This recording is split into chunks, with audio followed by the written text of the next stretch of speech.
Discussion on the school system's decision to move to a pass-fail system. Everyone, and thank you for being at the Thursday, May 7th, 2020 County Council work session, meeting. The first item that we are going to have is ask Councilmember Jawando to please tell us about his hero. Thank you, Mr. President. I wanted to say good morning to everybody, obviously, and take a moment this morning to recognize some of the many heroes of this crisis during what is Teacher and Educator Appreciation Week. The dedicated members of SEIU Local 500, under the dynamic leadership of their president, Pia Morrison, have handed out over 1 million meals to students in Montgomery County since this crisis started. I'll say that again, 1 million meals. Additionally, they have provided the backbone for our distance learning efforts by handing out Chromebooks to over 60,000 students. We rely on their dedication to fuel our schools, to get our kids to school, to help the next generation grow under their capable hands. They provide the guiding light that leads our children to success and personal fulfillment. During this time of crisis, families are relying on our educators more than ever, and the full scope of their work is all too often hidden, but we've seen it in these last weeks and months. Families need continuity of learning, and many, as we've come to find out and have taken action on this council, are desperate for continuity of food. These dedicated public servants have stepped up in both ways and put themselves at risk to support their students and their families. The unsung heroes of SEIU are placing themselves on the front lines of a global pandemic to ensure that no student goes hungry and that every student has the resources they need to grow and learn. For this and many more things, I salute them. As the head of this union, specifically Pia Morrison, who didn't know what she was getting into, much probably like our council president and becoming president during this time, has ably led them through this crisis and helped them reach new heights of compassion, self-sacrifice, and service. She deserves particular recognition for everything she has done to guide her organization through this difficult time. Pia has grown through the ranks of SEIU while continuing her public service at MCPS as an information technology systems specialist. She has been with MCPS and SEIU since 2003 and has served as secretary of the board in 2011 and treasurer in 2013 before becoming the president of last summer. Without educators like Pia, Montgomery County would not be the strongest county in our state and one of the strongest in the country. We would not be the engine that powers the future of our children. So to every educator in Montgomery County, in Maryland, and in the country, we see you, we honor you, and we know your value. Thank you for all that you do for our children and their families. Thank you, Mr. President. Thank you very much, Councilmember Jawando, and thank you very much, SEIU and Pia.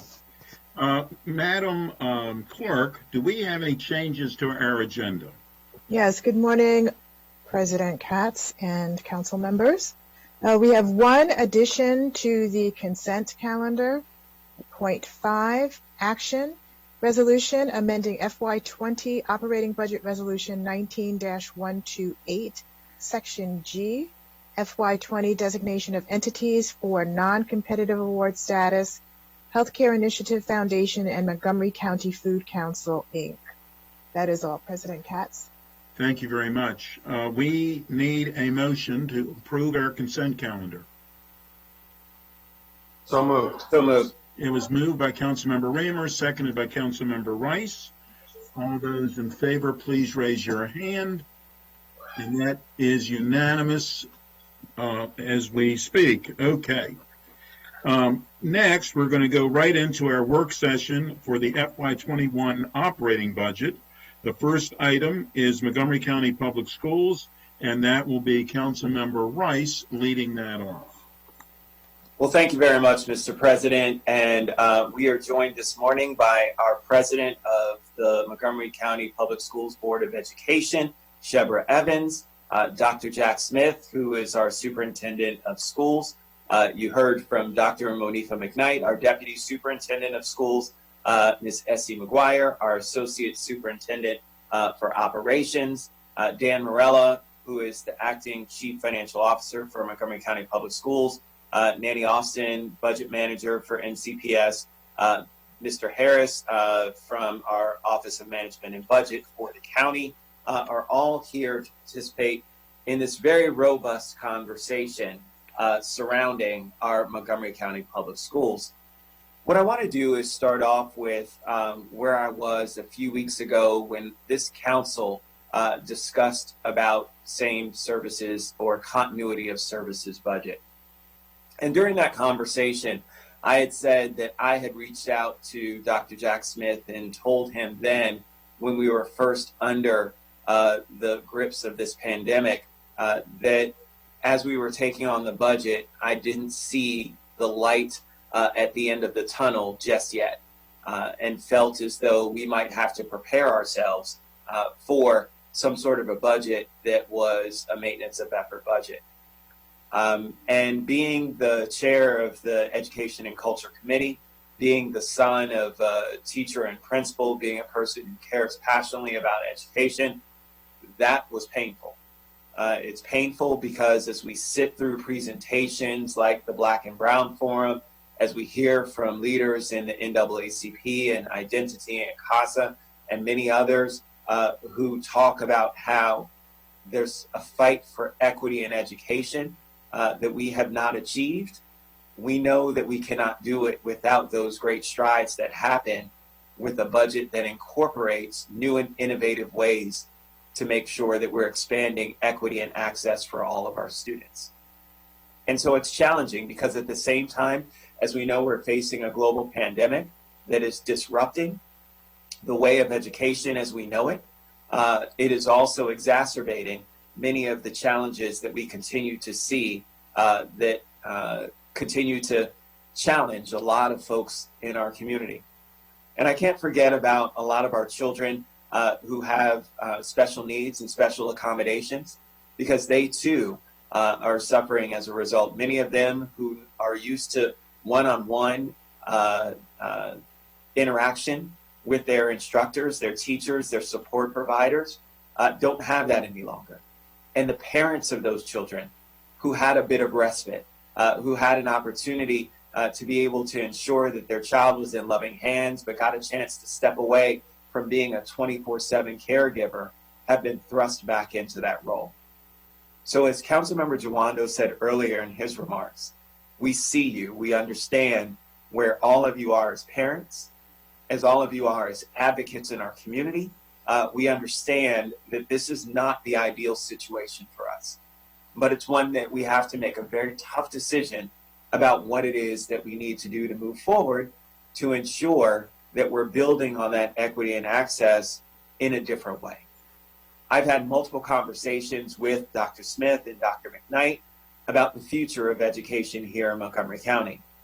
You'll hear from them about the very thoughtful and deliberate process in which they've decided they need to go for the remainder of this school year, but have also begun to comprehensively think about what this summer and fall may truly look like as a new iteration of education here in Montgomery County. I want to highlight something because I think that it's incredibly important, and that touches base in terms of where we are budgetarily. The reality is that these new stand-ups are incredibly expensive. You'll hear from the superintendent about ways in which they'll now be trying to outreach to students that highlight how much this will cost. And so I caution us when we, as yesterday, were talking about spending money and how we all have been saying we want to have a continuity of services budget, that there are a lot of looming large costs that stand out that we're going to have to be prepared for. And that is just to make sure that our school system operates the way it used to. That's not to advance any of the continued efforts that we need to make sure we're trying to eliminate our opportunity, equity, and achievement gap. So, Mr. President, we have before us a packet, and I really want to thank Mr. Craig Howard for his great work as always. What we've done is, in terms of continuity of services, recommending county contribution funded at the maintenance of effort level.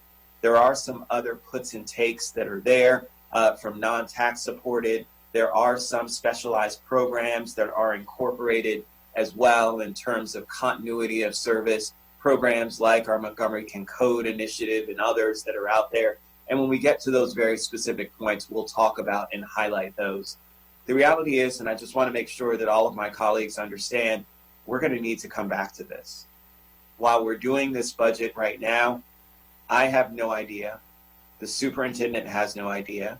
The superintendent of the state has no idea of what education will truly look like a year from now.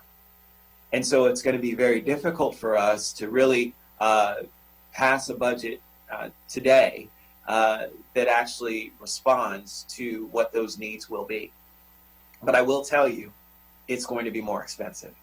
There's no question that anytime you talk about incorporating what you heard Superintendent Salmon say yesterday, which is the possibility of reducing the amount of children that are in a classroom. As we did our CIP a few days ago and talked about overcrowded schools. Well, that can't happen, and us to enact some of the processes and procedures that our governor and state superintendent have said need to happen in order for us to get back to school. So there's a lot that's out there, and I want us to be mentally and fiscally prepared for what those things may be. So with that, I'd like to turn it over to Ms. Evans, and then, I'm sorry, Mr. President, go ahead. Thank you very much. Councilmember Navarro would like to say something, please. Okay. Yes, thank you, Mr. President and Mr. Chairman. I want to also thank very much Board President Evans, Superintendent Ms. Monifa McKnight, everybody at MCPS that is truly stepping up with extraordinary resiliency to meet this challenge. I literally feel like it was yesterday that we were in a GO session discussing technology, the ITPCC work, and the representative for MCPS said, I have to go because we're already meeting in case we have to move on to online, learning, and it was incredible because it was kind of like, oh, it's great. You guys are being proactive just in case, because, we didn't know what was coming. And it's amazing how fast this came forward and how everybody stepped up. And so really wanted to thank you. This has been an extraordinarily massive shift, and no doubt with a lot of effort and a lot of anxiety at the same time. So I always feel like at least I can sleep well at night knowing that the extraordinary leadership and staff at MCPS at all levels always does step up to meet, whatever challenge comes along. So with that, just really thank you. And also very mindful of the issue regarding resources, and knowing that we're all right now trying to understand and map perhaps where we're going to land. But as we hear every single morning during, the news of the day, jurisdictions are really scrambling right now to be proactive, to make sure that we're positioning ourselves in the best sort of fiscal situation to mitigate what none of us want to see or none of us want to do. So I appreciate also your collaboration along with our able chairperson in terms of meeting this moment as well, understanding that the fiscal situation is hard. But again, we will definitely at a point certain, come back to re-examine and see what we can do. But thank you so much. Thank you. Councilmember Jawando is the other member, the third member of the Education Committee. Did you have some comments? Well, thank you, Mr. President. I think I said most of them. I had the good fortune of being able to thank all of our educators, obviously shouting out particularly SEIU, but that extends to everybody. And I'll briefly underscore what Councilmember Navarro and Rice said. The preparation, the care, the thought that's gone into this pandemic and how we take care of our students in a very challenging time with so many students and families to work with has been amazing. We've got more challenges ahead with the news yesterday that schools are going to be closed through the end of the year. And so I know we're ready to do it. And as Mr. Rice said, we understand that while we're doing continuity of services, it is untenable and unacceptable to not make sure our students and our teachers and their families have the resources that students are going to need so that they don't fall behind, so they have food, all those things. So we understand that, and this is the first step in the process, but we're going to have to come back and do much, much more. So thank you, Mr. President. Thank you. Councilmember Rice, please. So as we turn to Ms. Evans and I open up the floor to her, I just want to say a hearty thank you. You heard from Councilmember Jawando about what our teachers and our support staff are doing throughout the system. But let me say thank you on behalf of myself as a parent, on behalf of my children, for what you've done. When we look to our South and the largest school system in this region, who wasn't able to achieve what you were able to achieve, it's important for us to highlight that because it says something about the planning that goes in. And as much criticism as MCPS receives, and some of it rightfully so, about things that we continue to need to do to get better, the reality is that we are an amazing system who actually stood up something in a very short period of time to answer the call to make sure we were trying to educate our kids. Now, is it perfect? Is it still, did it eliminate the equity and opportunity gaps, the technology divide that we see? Absolutely not. But it's done an amazing job. You know, to the father of a child who was on a Zoom call yesterday and hearing her and her classmates laughing and enjoying each other, that says something. That means something so much more than just the academics. It's about the mental health of our children as well, and for them to be able to interact. And I know that all those things aren't happening in all of the classes too. I get it. But I must tell you that those kinds of steps and processes that are happening make a tremendous difference in our children's lives. And they're preparing them to be ready for whatever this new pandemic and this new normal will mean for them. So with that, Ms. Evans. Thank you. Just want to first thank you all for starting off the meeting acknowledging our teachers and our staff. This is National Staff Appreciation Week, so I really appreciate that, in particular during this pandemic when everyone, they always work hard, but they, you know, people are going above and beyond. So just wanted to acknowledge that first. And then I'll start off by saying good morning to everybody, Council President Katz, and to all of our Montgomery County Council members. Thank you all for giving us yet another opportunity to come and speak with you today. I just wanted to discuss the Montgomery County Public Schools fiscal year 2021 operating budget. And we've been discussing how this is very unique times, and I just wanted to outline some events that have happened since we put our budget in place. Our fiscal 2021 MCPS operating budget was developed in the context of a generally positive economic environment. On February the 28th, 2020, the Board of Education moved forward to the county government a proposed budget of $2,804,696,498, and this exceeded the maintenance of effort limit by $44,103,231. Then on March the 5th, 2020, the first 3 identified cases of COVID-19 arrived in Maryland, specifically in Montgomery County.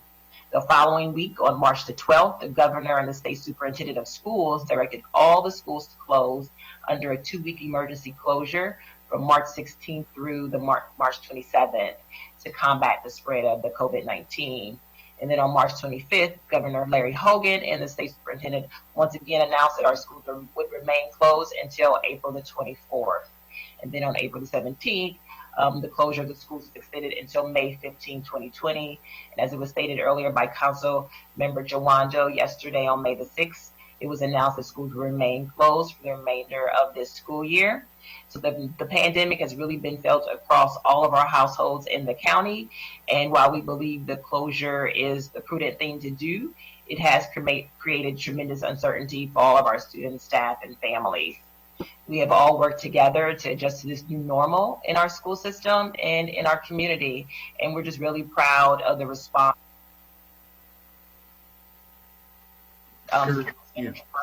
Stated earlier, many of the efforts that have been made. We've been able to distribute over 1 million meals to our families, over 65,000 Chromebooks to students who need them. And then we've also been able to provide connectivity to our students, thousands of them. We delivered more than 20,000 masks to our first responders and established a really robust continuity of learning plan for our students that allows them to access and engage in instruction at home.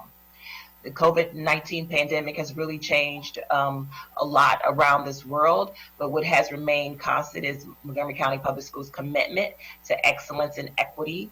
Now more than ever, we must ensure that all of our students have access, opportunity, resources, and of course supports to make sure that they continue to reach their full potential. All still means all. So this health emergency has had a significant impact on our local economy and resources, and it will require us to refocus and reprioritize our work. So we want to make certain that we're preventing learning loss and new disparities, as was also mentioned, in the academic outcomes for our students stemming from this crisis. So I just wanted to lay out what our priorities are for fiscal year 2020. We want to continue to maintain our consistently high levels of operational and instructional excellence. We want to sustain our focus on excellence and equity. They're inherently linked to a strong school system. We want to continue to launch our significant pre-K through 12 recovery effort this summer that will support more students than ever before. We want to build a really sustainable technology infrastructure to ensure that digital tools are provided to our students as they enter and are enrolled into our school system. And we want to continue to provide the social and emotional needs that all of our students need, in particular during the wake of this pandemic. We want to also maintain the support and norming of our school processes. We wanted to really make sure that we were coming to you today to let you know that our commitment still remains the same. And then just to thank you. You all have always been committed in giving your unwavering support to our public education. I just want to say thank you for that. And I will at this time turn it over to Dr. Smith, our Superintendent of Schools. Thank you.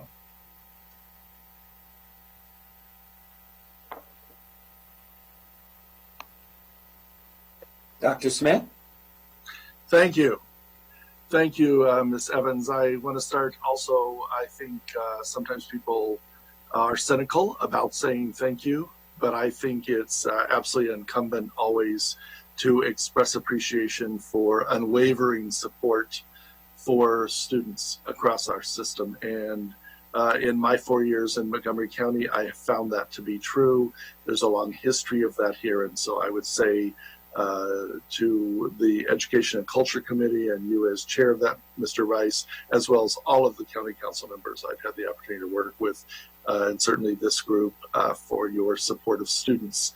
It is not that way in every community across our state or nation, and it is significant and it is incredibly valuable. I want to go through some of the numbers that talk about how those priorities that Ms. Evans shared with you a minute ago and that we sent to you in the form of a letter a week or so ago would actually play out in numbers and in actual actions that we believe we need to take. We've been talking as a staff and a Board of Education for the last several weeks about the budget and knowing what we know about the macro economic situation in our world, our country, our state, and our community causes all of us cognitive dissonance, because on one hand, it's absolutely my job to advocate for students. On the other hand, I have to advocate within the context of what's happening in the world around me. And so I do hold that constant tension in my head, and I do understand the action you have taken, and I do understand that you don't like doing this, and that, as you said, you want to return to it in the future, and we very much appreciate that expression of ongoing review and consideration. We would also share with you at this time that we will need to continue to do this because this has been very fast. We literally spent from last spring until the end of February building an FY21 proposed budget and working closely with the community, the associations that represent our employees, our Board of Education, and with the Education and Culture Committee to build the budget. And now literally we're all going to change it in 2 months. And so we may need to come back to you and say, we thought it would be this amount of money in this category, but it's going to be this amount of money that we'll have to move from this other category. So I just want to put that out there, that we'll have to just keep talking in the coming year about the money that's available and how it's spent in different categories and in different ways in the school system. And so that's an important part of it. So the first thing we're going to have to do, and that we've been busy working on for the last several weeks, is remove $44 million from our budget. But it's not just that simple in this environment. We also know that we're going to get somewhere around $22 to $24 million of economic funding for schools from the federal government. That has just been, it was announced with a lot of hoopla, but it's now working its way through the bureaucracy, and we've gotten our first indication of that. And that money can be used for the purposes that we're going to talk about today. We also know that right now, if assuming that we continue on, and we have every intention of doing that with the food provision for our students, as we've been doing, we're about $3.5 to $4 million in the red in the food service program. And we have to think also about what that would look like this summer, because we have typically served hundreds of thousands of meals over the summer too. And so, but we continue to be hopeful that two things will happen. The United States Department of Agriculture will extend the waiver for that third meal we're providing each day. And they have not given that full waiver yet. If they do that, that will help ameliorate these costs.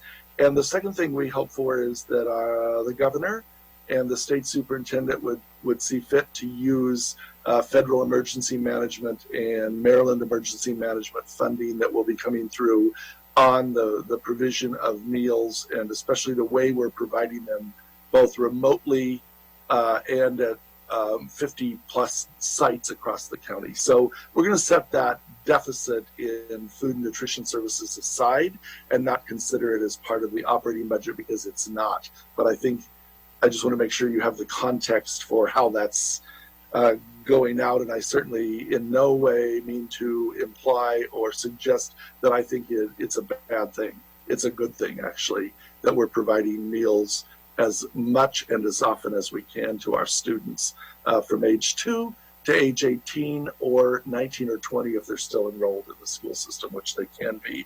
In fact, every student in Maryland can be enrolled until they're 20 years old and finish that 20th year. So while we need to cut $44 million, we need to add some money in support of those priorities. And we've put it in 3 big buckets. We need to add, and we used our prior summer school, summer program costs, after school program costs, to start doing an analysis, and we'll continue to analyze how this will look and build this out with our stakeholders and our associations. But we need to look at I think looking at all of our numbers in the high 30 million, low $40 million is the absolute minimum that we would like to figure out how to put into our budget or move around in our budget for that recovery of learning process from the 1st of July to the 1st of July of 21. So Dr. Smith, yes. Can you repeat that for me, please? Because I just want to make sure that I heard you correctly. Yes, absolutely. We will need to move around within our budget at the minimum, and I'm just going to use an easy number, $40 million or more, probably closer to $50 million that we'll need to move in our budget to stop doing some things, to use our $23 million in federal assistance, whatever we have to do, because we need recovery of learning starting in July, either digitally, face-to-face, more likely some hybrid. There's very little indication that we'll be able to just bring students back into schools in the way we typically have starting in July. In fact, we may still be in phase 1 of the governor's plan, which means no one would come back in schools in July, but we need to continue providing services to thousands and thousands of students.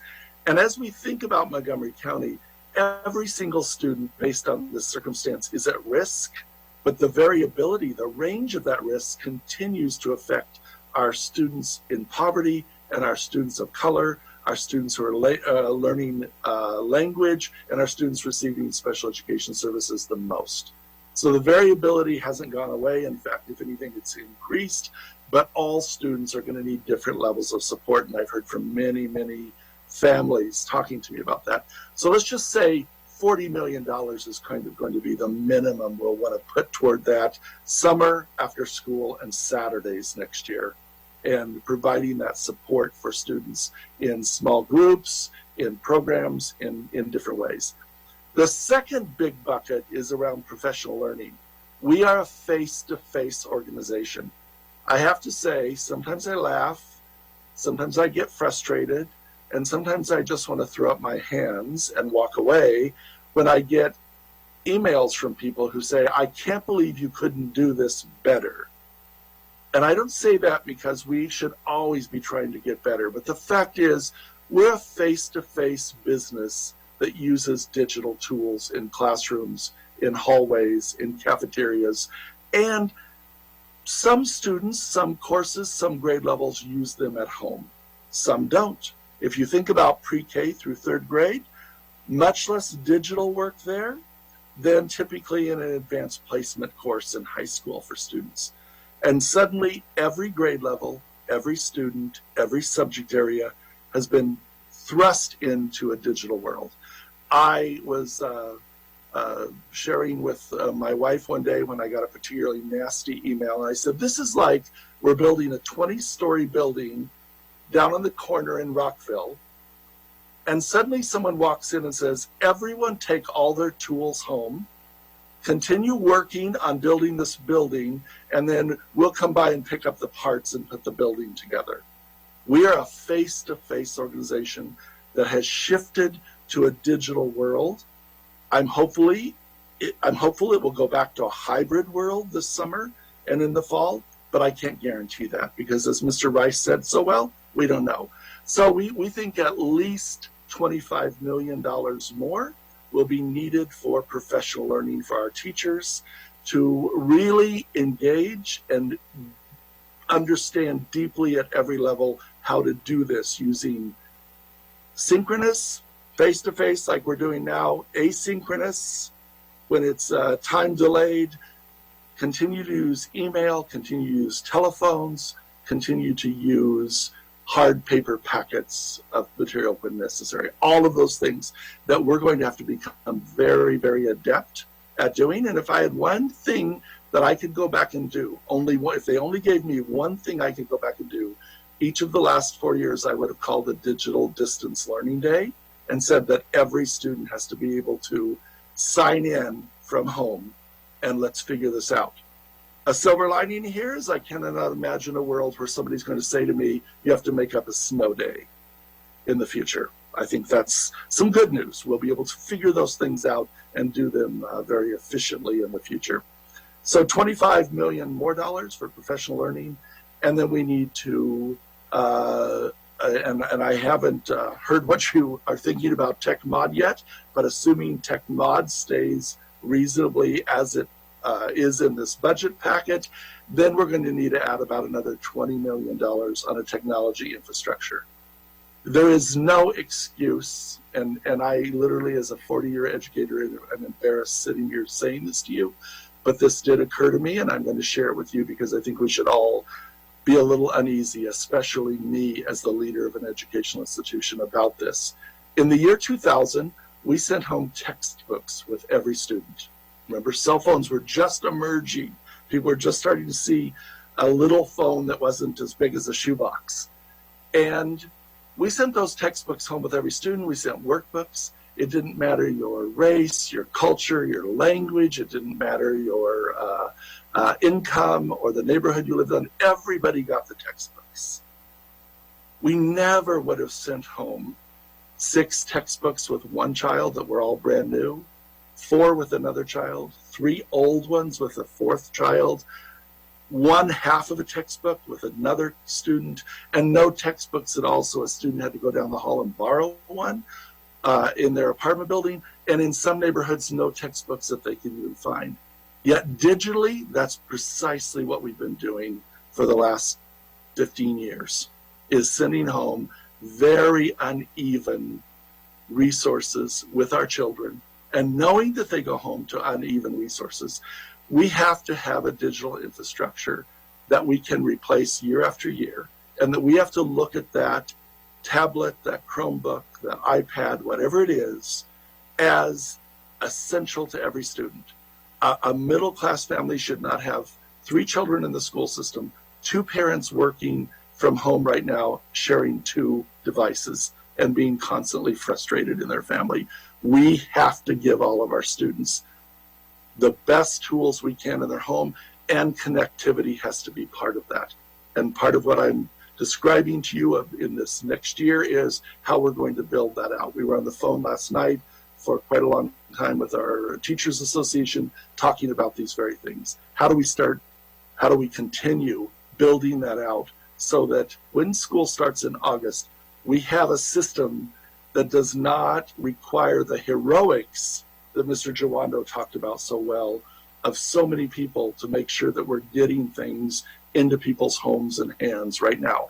And I will tell you, we're continuing to use a case management strategy. So if we don't hear from a student, we go find them and we say, do you need a Chromebook? Do you need connectivity? What do you need? How can we give it to you and support you in your learning? Because we haven't heard much from you in this situation. And that's a very small number, but when you're as large as we are, even 1% is 1,600 students. So that's just, so all of those pieces have to fit together, and the board, the staff, and I will continue to strive with our stakeholders, in our associations, our community partners, everyone, to look at how that budget will be adopted on June 11th by the Board of Education to serve the needs that I've just outlined and that Ms. Evans has given you the global picture for in those priorities. And certainly a part of that has to be the physical, social, and psychological well-being of our students, whether it's their physical safety from this virus or it is their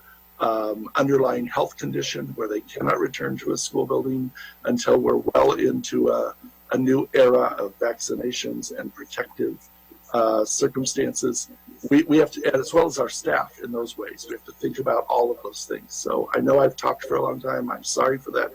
But I think it's important that we lay that out for you, how we're thinking about what we will do with the funding that is so critically important to the system and such an important part of our entire community, and how the county government supplies all of the services for all of the people in this county. So thank you very much. Dr. Smith, let me just first just say, you can never talk too long about ensuring the education of our children, and that there's fairness and equity and access. That is something that is incredibly important to the very nature of what it is that we do as a county government. Ensuring that the future of Montgomery County is strong means investing in our children, investing in education. And that's why I started off the beginning in terms of the conversation, that this is very hard. But I hope that people see the lead and really respect you. I understand it's easy for you to be a target. You're the head of one of the largest school systems in the nation. And so when something doesn't go right, it's always easy to blame the person at the top. But a person who's committed to making sure that there's equity and access in education, who came from a place where he knew that he didn't always get to experience that same equity and access in education, says something. And it makes our school system stronger because that innately is a part. I will say, as the father of girls at home, having women on the school board who are caring and compassionate and who are smart and leaders, who are thinking about how best to care for our future generations and how to make sure that they're stood up. All of you working together are what is making our system the way it has been, which has been incredibly successful for so many kids. And so I just pause just to say thank you for all of that great work that you all do each and every day to make that happen. I'm going to turn to Mr. Howard to walk us through the packet. There will be to my and I see that the council president has somebody going before. I see that there are 3 council members before. Let me just say this very briefly before we do turn to Mr. Howard. There are going to be some discussion points around some of these continuity of services pieces. One of them is the tech mod piece, and there are a few others that are out there. And so what I'd like to do, Mr. Howard, just to frame for the discussion, let's pause through each one of the continuity of services pieces instead of going through them all in block, because if there are questions, concerns about them, I'd rather address them that way. And so that's how I'd like to go through the packet, Mr. President. So I'll turn it back over to you to have council member comments or questions. Thank you very much. I'm not sure whether the council members want to wait till after Mr. Howard or want to speak now. So I will ask as the list, in the order of the list, Councilmember Albornoz. I'm fine waiting for after Mr. Howard goes through his presentation. Okay, you would be the first one after Mr. Howard. Councilmember Raymer. Thanks. I just had a few overarching questions about the timeline with COVID and everything. It feels more appropriate to do that now. Do you agree? Okay. I heard a cry from school kids across the county go up as you said that snow days will never be the same. Yes. I'm intrigued by what you mean there, and we don't have to get into it further, but I know what you mean now, so very interesting. Can you just talk a little bit about how the planning process for reopening happens? I'm a little worried now that we're trending towards an environment where counties or it seems to me we're trending towards where counties are more on their own ultimately to make decisions. But is that not what you're seeing within the school side of the equation? Do you think the decision about the fall will be one that ultimately MCPS makes as a board, as an entity, or do you think you will be subject to a decision from the state on that question? So I will ask Sandy to send you the first draft of the Maryland State Department of Education's recovery plan. It was put on the website last night. Dr. Salmon held it up yesterday in the press conference. And that is a long, long list of research and information about different factors that we have to think about as we open. So in a conversation with her and my colleagues from all the other school systems yesterday, we talked about this, and we asked her to go back to that plan and annotate it, because really what it's going to be is a level of flexibility for the county and the county school system within the confines of the governor's phases and the executive orders. And so one of the things that I used in the conversation yesterday was a lot of people got excited about a lot of different, and I hate to even say this word because it's so painful for so many people, including all of us and the school staff, graduations. And so there were all sorts of ideas about face-to-face graduations. The fact is, though, as the state responded to those ideas, they were very clear that they could not be outside of an executive order or out of the phases that the governor is directing. So it's going to be very much a shared responsibility, and we will, of course, depend on our county government and our county health officer to have those conversations, as well as with all of our stakeholders about how we do that. And so we were talking last night with the association about beginning to plan for summer and our two schools that are on the innovative calendar, Arcola and Nix, as the first step and doing that right now. And then that will inform what it will look like, for the opening in August. And what's happening within the governor's phased opening and his executive orders will also set the parameters and the non-negotiables for us in that way. And I imagine that, for example, the criteria will relate to the number of cases in a community. That's right. And so efforts that we can make in the county to be very aggressive now on how to manage the public health problem will pay off in terms of getting to where we need to be so that school can resume. That is absolutely accurate, Mr. Reamer. Okay. Thank you. I also just want to say thank you to the chair. Craig Rice, you've been such a dependable leader through this process with some very difficult situation. It's a very difficult situation. And I just personally really appreciated your approach. I think you've been a real steady hand when It's not easy to be a steady hand. People are trying to pull and pull and pull in different directions. And I think it's helping us in immeasurable ways. So I just wanted to say thank you to the chair for his work through this and his collaboration with the school system, which is always appreciated. Thank you. Councilmember Navarro. Thank you, Mr. President. Dr. Smith, you totally sparked, some thoughts that I think are really incredible, because in reality, we're entering a total new phase of education that many of us, would talk about, that in the future, where are we headed? And I feel like in many ways, this pandemic has accelerated on so many sectors that conversation to make it a reality. So I just wanted to say that I very much appreciate the way that you framed that, those thoughts, and how you're going to be very deliberate about where we're headed. And I hope that groups like the ITPCC also can begin to focus on what this means, right? So that we can leverage many of the assets that we already have, and then figure out, how can our resources then also be leveraged to get us to that point.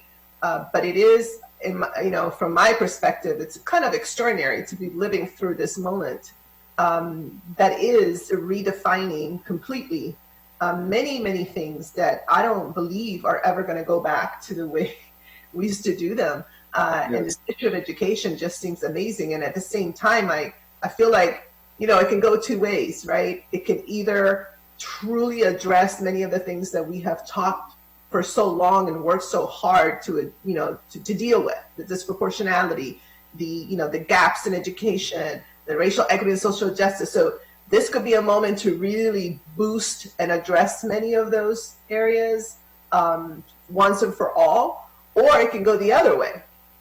And I think it will depend on, everybody keeping this in mind, that it's a fragile moment in that way. But I tend to be optimistic, right? So I feel like, no, it's an opportunity. And as Councilmember Reamer said, I think, Councilmember Rice has led the way in so many areas in this particular space, particularly. And I know that he'll continue to do that. But, many of us are so interested and invested that, again, I think in some ways, even though it's painful right now, it could really, really be that opportunity for everyone. So just wanted to really share that before I forget, because so many things going on. Yes. It's that hot, and it's kind of exciting. Thank you. I agree, Councilmember Navarro, very much. Okay. Councilmember Albernaz, you would like to speak now. Okay. Thank you. I wasn't exactly sure where to interject these comments, and I know we're going to go through sequentially through the budget, and some of these comments are more overarching. So, Dr. Smith, that was a masterclass in being able to explain a very complex issue and breaking it down in a way that people can digest, and having a level of optimism with realism. Which I think is really important because so many families obviously are anxious, frustrated, and nervous about the future. And that was really well done in terms of the way that you laid that out. So I want to associate myself with all those comments.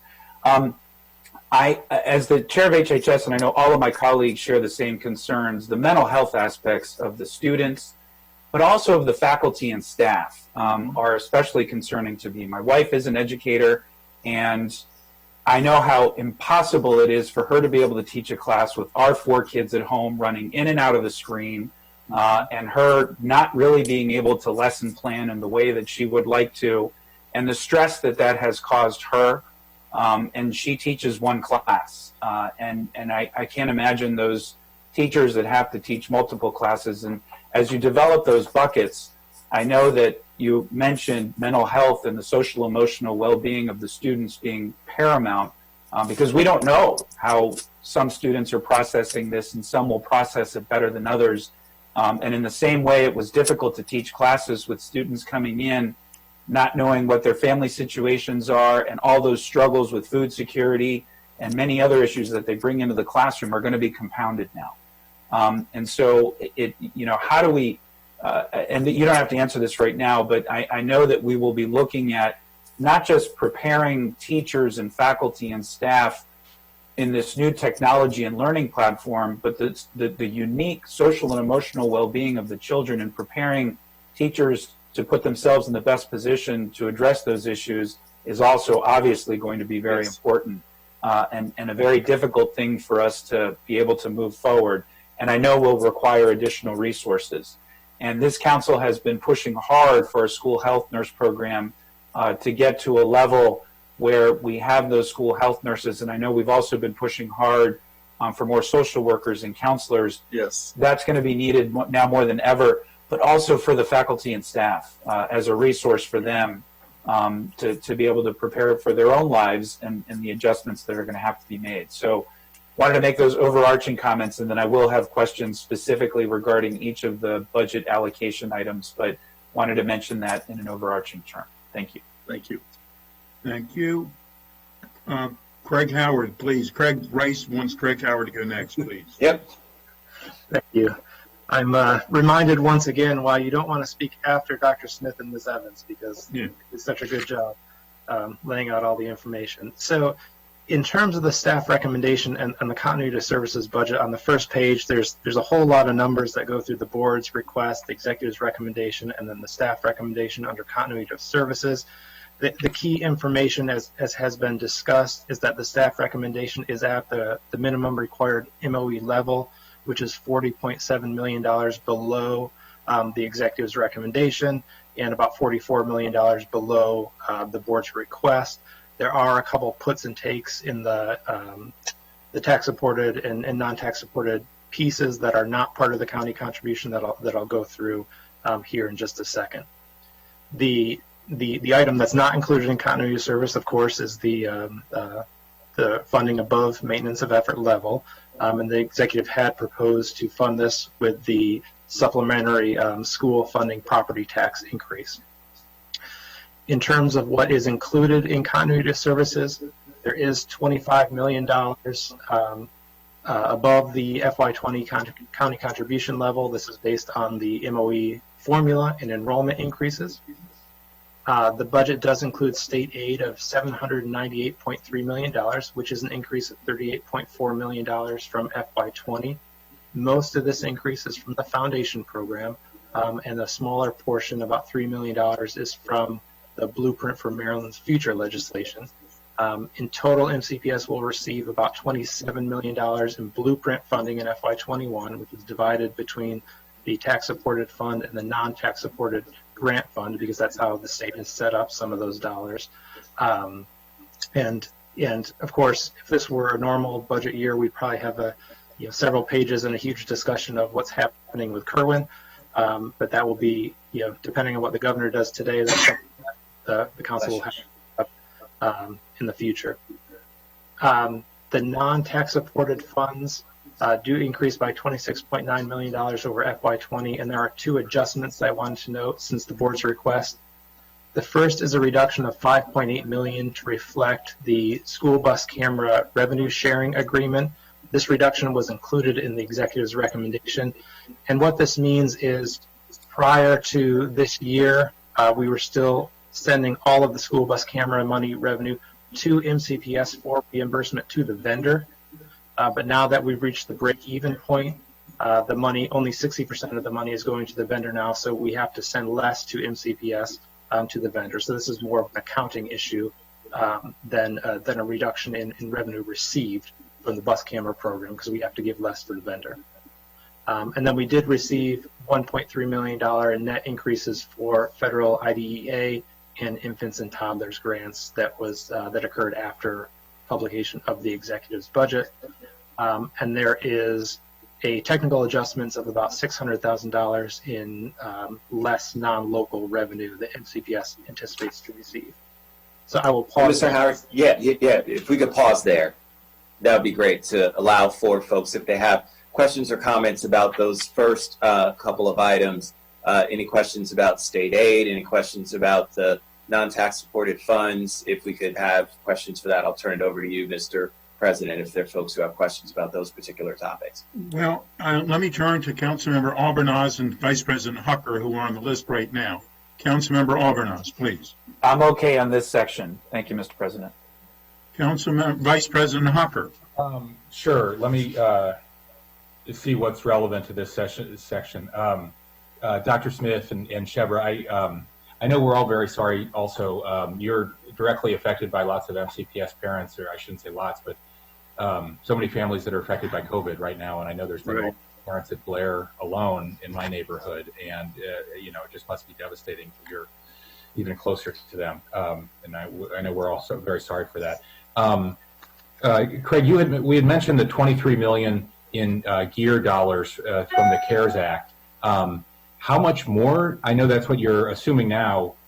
Can we make any assumptions about how much more we are likely to get in the next fiscal year?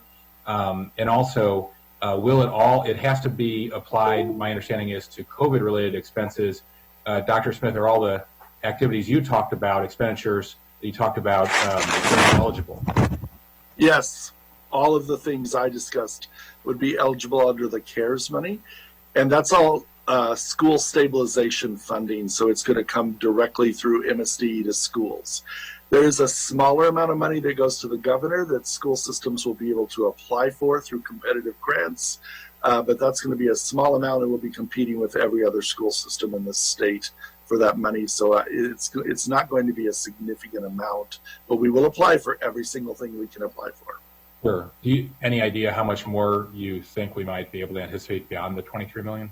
I think under $10 million, unless there's another piece of legislation that comes out, and that'd be through the governor's office and MSD through the way it's structured, that they would hold, that would be our best case scenario, that we might get $8 or $10 million more dollars. Okay, thanks. Okay, thank you, Mr. President. Thank you. Councilmember Rice. Mr. Howard, back to you. Yep, Mr. Howard, we can keep going. All right, sounds good. So on page 3 of the packet, I have a section which I labeled Other Information. Mr. Hucker mentioned the CARES Act money, and Dr. Smith talked about that as well. As with the county government CARES Act, there's still a lot of questions about receiving that and how we'll be able to apply that and all those kind of things. But as soon as MCPS knows more, they will work with us to make sure we give them the appropriate appropriation authority to be able to use that funding. We've also had lots of questions about FY20 expenditures, and I think Dr. Smith also addressed some of those with the explanation of the meals program running a deficit now because of the extra efforts that have been taken up. The board did assume $25 million in reappropriated fund balance as part of their FY21 budget, and the council staff's recommendation does continue with that assumption. The board's most recent financial report, which is pre-COVID, it was as of the end of February, had $29.9 million in projected fund balance, and when we have the next report closer towards the end of May, we'll have a better understanding of the initial impact on some of the expenditures with COVID, and then after the closeout, not until the closeout of the end of the year will the board know exactly how much more, if any, they'll have above $25 million. And I did want to point out in terms of savings, while MCPS facilities, of course, are not open, the majority, over 90% of MCPS expenditures are for personnel and compensation and benefits for people. And all the people are still getting paid, like with the other county agencies. The MCPS budget, or the county government budget, I should say, does also include what we call the related county support. This is $325 million in FY21, including the debt service for school construction, the OPEB pre-funding for MCPS, support services, which includes all the functions that are funded through Department of Health and Human Services, like school health, linkages to learning, and things of that nature, and then the school resource officers and crossing guards in the police department. That total of $325 million may change very slightly based on the continuity of services framework and some of the individual adjustments in department budgets. The last two pieces on this page are just a revenue summary, so you can see where the different components of MCPS's budget would come from, and we typically provide this information to for the committee to discuss each year. And also want to note that in terms of pay adjustments, the board has not completed contract negotiations with its bargaining units, and the council did recommend in its straw vote on Tuesday that other agencies, outside agencies, would follow the practices that the council does end up approving for county government employees to apply to their own employees. And so I'll pause there for any questions, Mr. Rice. Thank you very much. And so I want to highlight a couple things because I think it's important for folks to take in context, especially as we talked about CARES Act funding.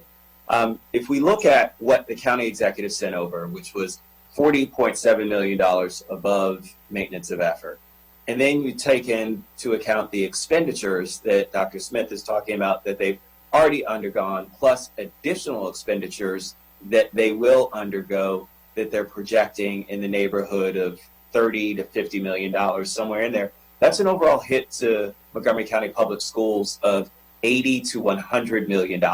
So I just want to be very clear about that in terms of from where the county executive had already put in a budget that he sent over to where Montgomery County Public Schools is right now. Now, of course, some of those puts and takes are CARES funding, so you subtract $23 million from that $80 to $100 million, but you're still left with, at that point, $60 million, somewhere around there, they're still short. Now, again, short is a relative term, but again, this is a budget that was sent over by the county executive and most likely would have been approved by, I can't speak for my colleagues, all of them, but most likely would have been approved by the council. So that's just to keep consistent with where we were in early March. We are now in a totally different place. And so from that perspective, that's why I just want folks to understand how much of an impact this truly has on Montgomery County Public Schools budget and its operating expenses and continuity of services. So when we're talking about continuity, this is really a little bit less than what continuity is if we're going to continue standing up things the way they are, which is why I said again, I think, and Mr. Howard alluded to this, we may have to come back to this budget to make sure that we can just do the things that we need to do to keep our system operating the way that we expect it to and that we know it needs to make sure that we're reaching all of our children. Dr. Smith, have I misstated anything in terms of what some of those expectations may be and what some of the puts and takes may be on your budget? No, Mr. Rice, not at all. And that's all within the context of 2,600 new students this year. And expecting next year, we were expecting a couple of thousand students, and we don't know how that's actually going to turn out. But we are continuing to register students right now from other school systems. We've registered a couple hundred students since we've been out of our school facilities.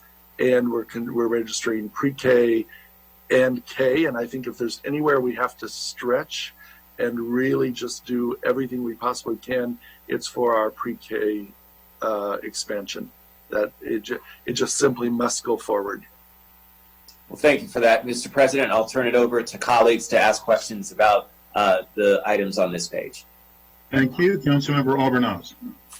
Thank you, Mr. President. Thank you again, Mr. Chair. So in terms of those ancillary and sister programs that are run through other departments, such as the Department of Health and Human Services, we're going to discuss HHS next week, again, within the context of continuity of service. But obviously, this is one of those areas that will also have to be revisited shortly into the new year as we think about the health and wellness and social and emotional well-being of children. We're fortunate that we have programs such as linkages and other really strong infrastructure that we can expand upon, and it's most likely we're going to need to expand upon that infrastructure. And so to the degree that which we can articulate, prescribe what those needs are going to be as best we can, given what we think, that will be an important part of the discussion too. And there will obviously have to be, if we do get back to committee meetings, there's going to have to be a joint committee session once again between HHS and education, as there has been in the past, but to look at how we can systemically address this, and with the all hands on deck approach, leverage every asset that we have in the county, every program, every nonprofit organization, every staff member, to meet the what will inevitably the crushing needs as we begin to get back to normal. Yes. Okay. Thank you. Councilmember Jawando. Thank you, Mr. President. Thank you, Dr. Smith. Quick question that was mentioned. You talked about enrollment, and I was going to save this, but you brought it up. One of the other things that I think we're going to see, and I want to know if we're seeing it already, and if so, to what extent, are people moving from parochial or private schools into the system, and what level, and how we're trying to anticipate that. I imagine, just in our circle, I've heard many people talking about that because of the loss of jobs and a whole number of things. So could you talk about what we're seeing so far and how you're planning for that? We have seen a small number of those 200, fewer than 20, who've come to us from parochial schools and private schools.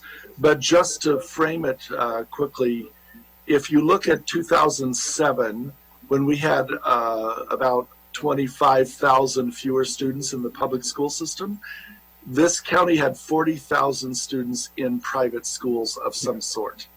And that's an actual number that I've looked up through the Maryland State Department of Education. I looked it up in response to a question last year, before any of us thought of COVID. In 2018, we had 30,000 students in private education, even though we had grown by 20-some thousand.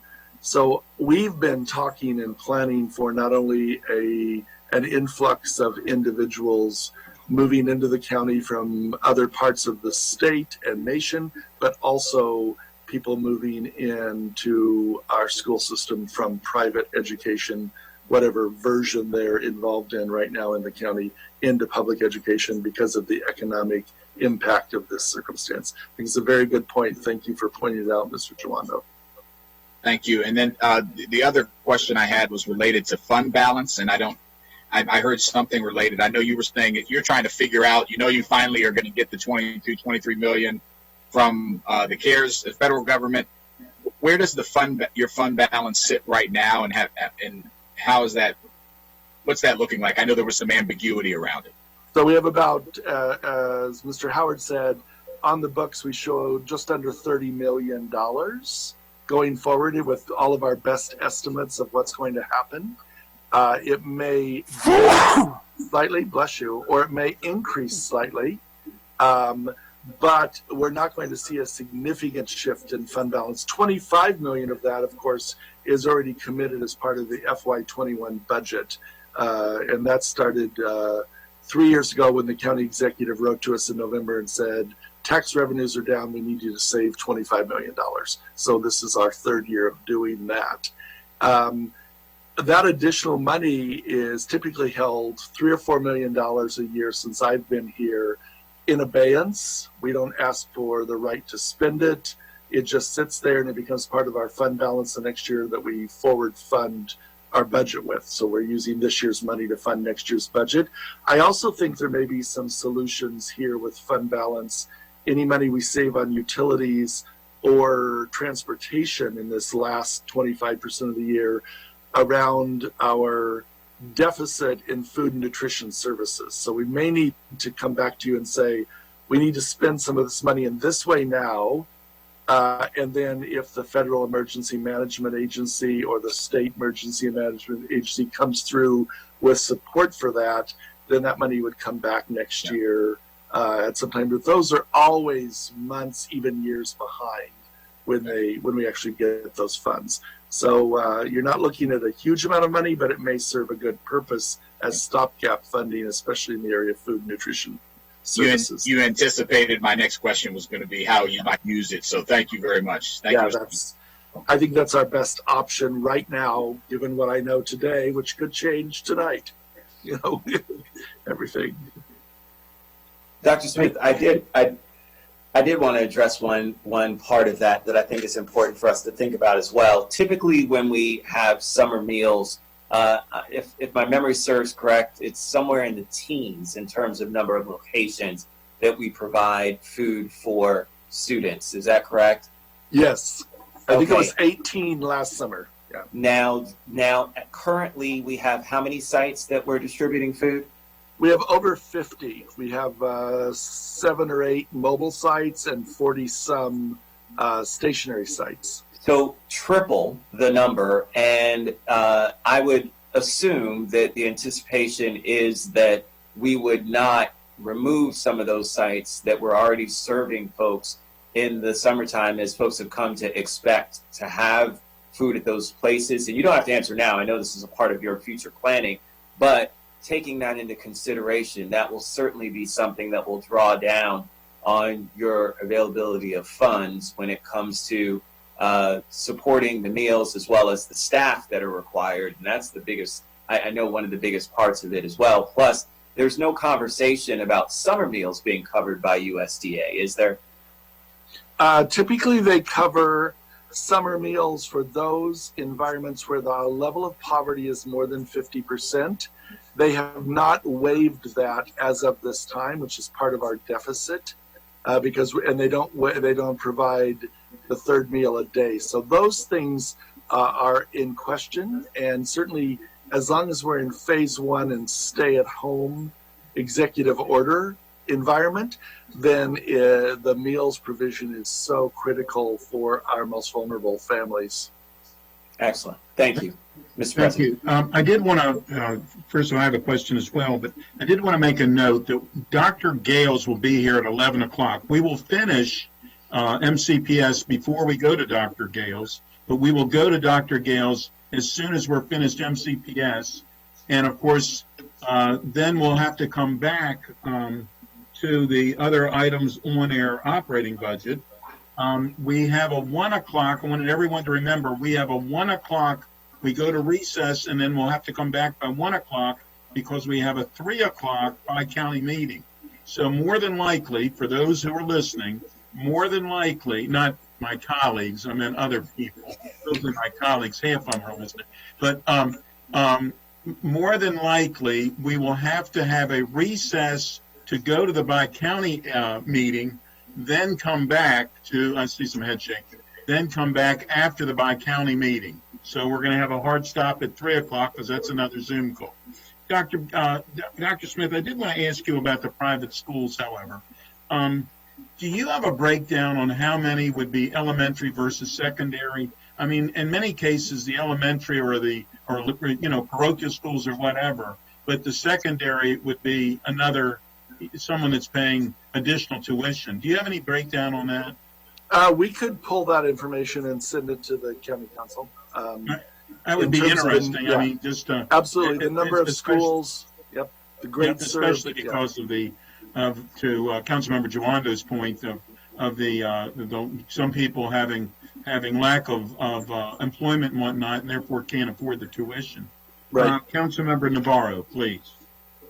Thank you, Mr. President. All the great minds think alike here on the council. It was an issue I was going to bring up because clearly during the recession, this was an issue. We did have an influx of students from private schools, and remembering what happened then, the actual fiscal reality was so stark that we had to rebase the school system's budget. And that was a very difficult thing that we had to address, in addition to a lot of other particular fiscal policies. I mean, we restructured benefits, we did progressive furloughs. I mean, it was just really extraordinary. And we need to remember that that was a fiscal recession, particularly. Now I have to add a layer of a health crisis. As Councilmember Hucker mentioned, there were so many families affected by COVID-19 right now, whether they're parents or even students. So now we're adding a layer of a health crisis that is a life and death situation. And that just, exacerbates everything. But I think it's so important to, for us to remember what took place in that period of time of, 2008 to 2011, where we had to so quickly make such difficult decisions that positioned us, I think, pretty well when we compared ourselves to other jurisdictions, right? So I feel like now, part of the reason why this council, and I was just thinking through all of the measures that we have decided to take on, the reason we're doing all of this is because we want to avoid being in that kind of situation again, and we want to be proactive. And so, the issue of the private school reminded me again of how we were just dealing with so many different challenges at once during that time. But it is important for all of our partners to understand that as other jurisdictions are right now, including Maryland, trying to think about reopening, we're also hearing a lot of warnings from scientists and doctors saying, you got to be careful, because if you start opening too fast, then you're going to go back into surge all over again. And that has another major impact on our economy, on, businesses, et cetera. So this is a much more, in my opinion, delicate situation than even in the last recession, when it was kind of clear what we were facing and the parameters, and, we could address it. This one, because it's an invisible threat, it's much more difficult for us to wrap our arms around. So those conversations that I think in the past seem to almost have like a script, that script no longer fits in terms of our trying to address budgets and all of these other things. But very much, again, appreciate how you've been, and the board has, methodically dealt with this. I have no doubt that we will see an influx of students coming from private schools, just like we did during that particular time, in addition to a lot more needs, as Councilmember Albornoz was saying. I agree with him 100%. A lot more needs in our safety net environment, in our mental health environment, et cetera. So, we're here to work together as we always have. But I think that we do need to take some time, once in a while, just step back and take stock of what exactly is that we're facing, right? Nobody wants to just fund MCPS at MOE or Montgomery College, or not provide races at this time. Like, who wants to have to deal with that? But it's just a reality. I mean, there's no way to sugarcoat it.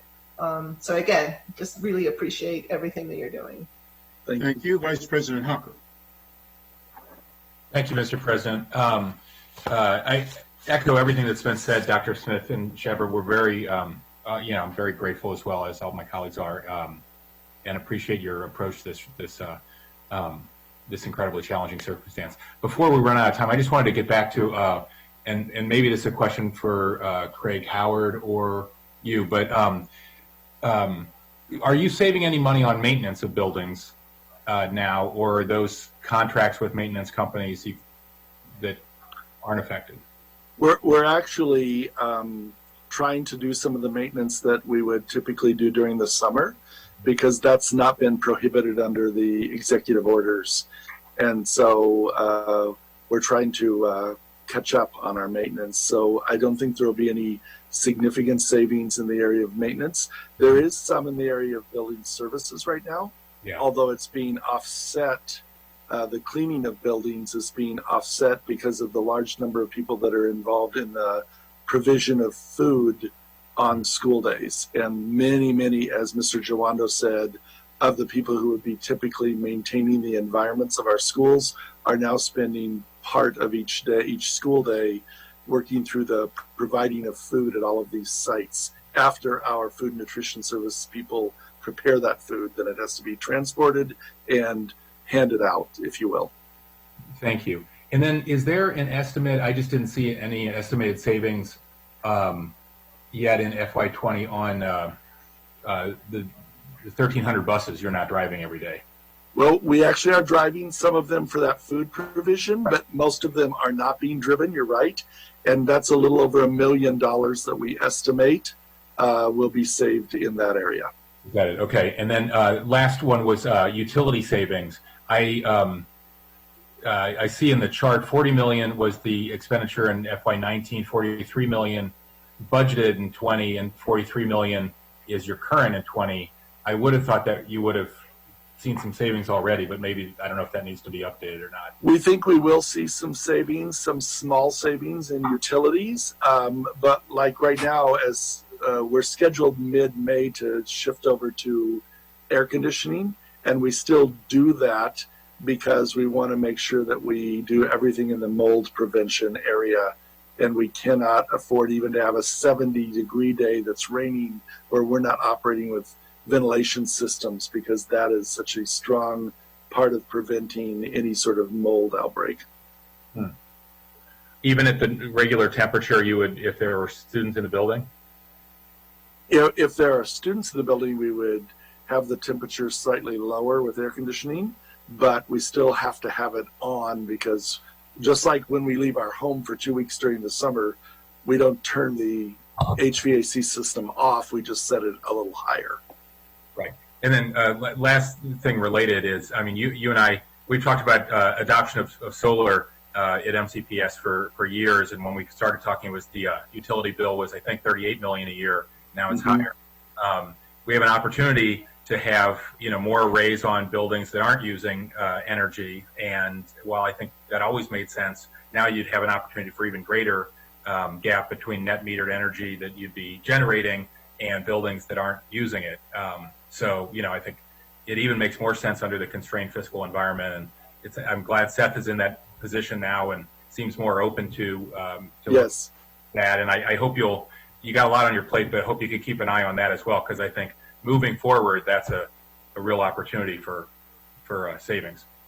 I agree, and I think it's something we should pursue vigorously across not only the school system, but the entire county, that we ought to think about where we can put the equipment to generate the savings and the environmental impact. Absolutely. So we'll stay in touch with that. Thank you so much. But, So I'll turn to Mr. Howard for TechMod. Okay, thank you very much. So TechMod, the last piece of the MCPS budget. The executive's recommendation and the board's request is shown at the top of the page 5. I do want to note there's one typo. The FY21 number should be 25,484, not 284. So the executive Mr. Howard, that's completely unacceptable. Well, MCPS was afraid I was taking away $2 million, so I just want to make sure they know. The executive did recommend the same level as the board. However, the executive also recommends a total of $4.6 million in current revenue reductions to the MCPS CIP, 3.62 in FY21 and $1 million in FY22. TechMod is the only MCPS capital project that with significant amounts of current funding revenue, so as a result, this would have to come from TechMod. Council staff recommends addressing the executive's current revenue reductions as follows. First, to accept the $1 million in FY22 reductions, because the council will have an opportunity to revisit this reduction as part of the FY22 operating budget process. Second, to assume $1.2 million in FY21 federal E-rate reimbursement to partially offset this reduction. This would lower the FY21 funding gap to $2.416 million. The council does this each year. The E-rate, it comes in at the end of the year, but the council assumes that we will get that as part of the budget process to help meet any gaps. And then to address the remaining 2.416, in FY21 reductions, staff recommends considering the following options. The first would be to reduce the current revenue in TechMod by the full amount, which would lower the FY21 funding to $22.868 million. A second option would be to restore one half of the funding cut, about $1.2 million, for consideration during CIP reconciliation. However, given the funding constraints, it's going to be very difficult to restore some of the current revenue funding in the different capital budgets across the agencies. But in either scenario, I do recommend that the council could return to this issue in early FY21. Once we know more about the fiscal situation, the status of MCPS facilities, the plans for instruction for next school year. There's so many unknowns has been discussed that I think we're going to have to come back to the budget anyways. But this would be a high priority area to come back to. So, Mr. President, what I'd like to do is, because this is something that, again, the Education and Culture Committee hasn't met on or taken a vote on as a committee. I would just like to say that I agree with all of the staff's recommendation, but under number 3, I would do the second bullet point. And so, of course, obviously this is for discussion because I really like to take everything on block. So from that perspective, that's just where I am, but turn it over to you for the list. Thank you. Councilmember Friedson. Thank you for that. I just want to echo all of the comments that have been made about the school system, the leadership, Ms. Evans, Dr. Smith, all of our teachers out there. I'm glad we're having this conversation this week in particular, but as a product of MCPS and son of a former MCPS teacher, I really appreciate it and all the conversations that I've had.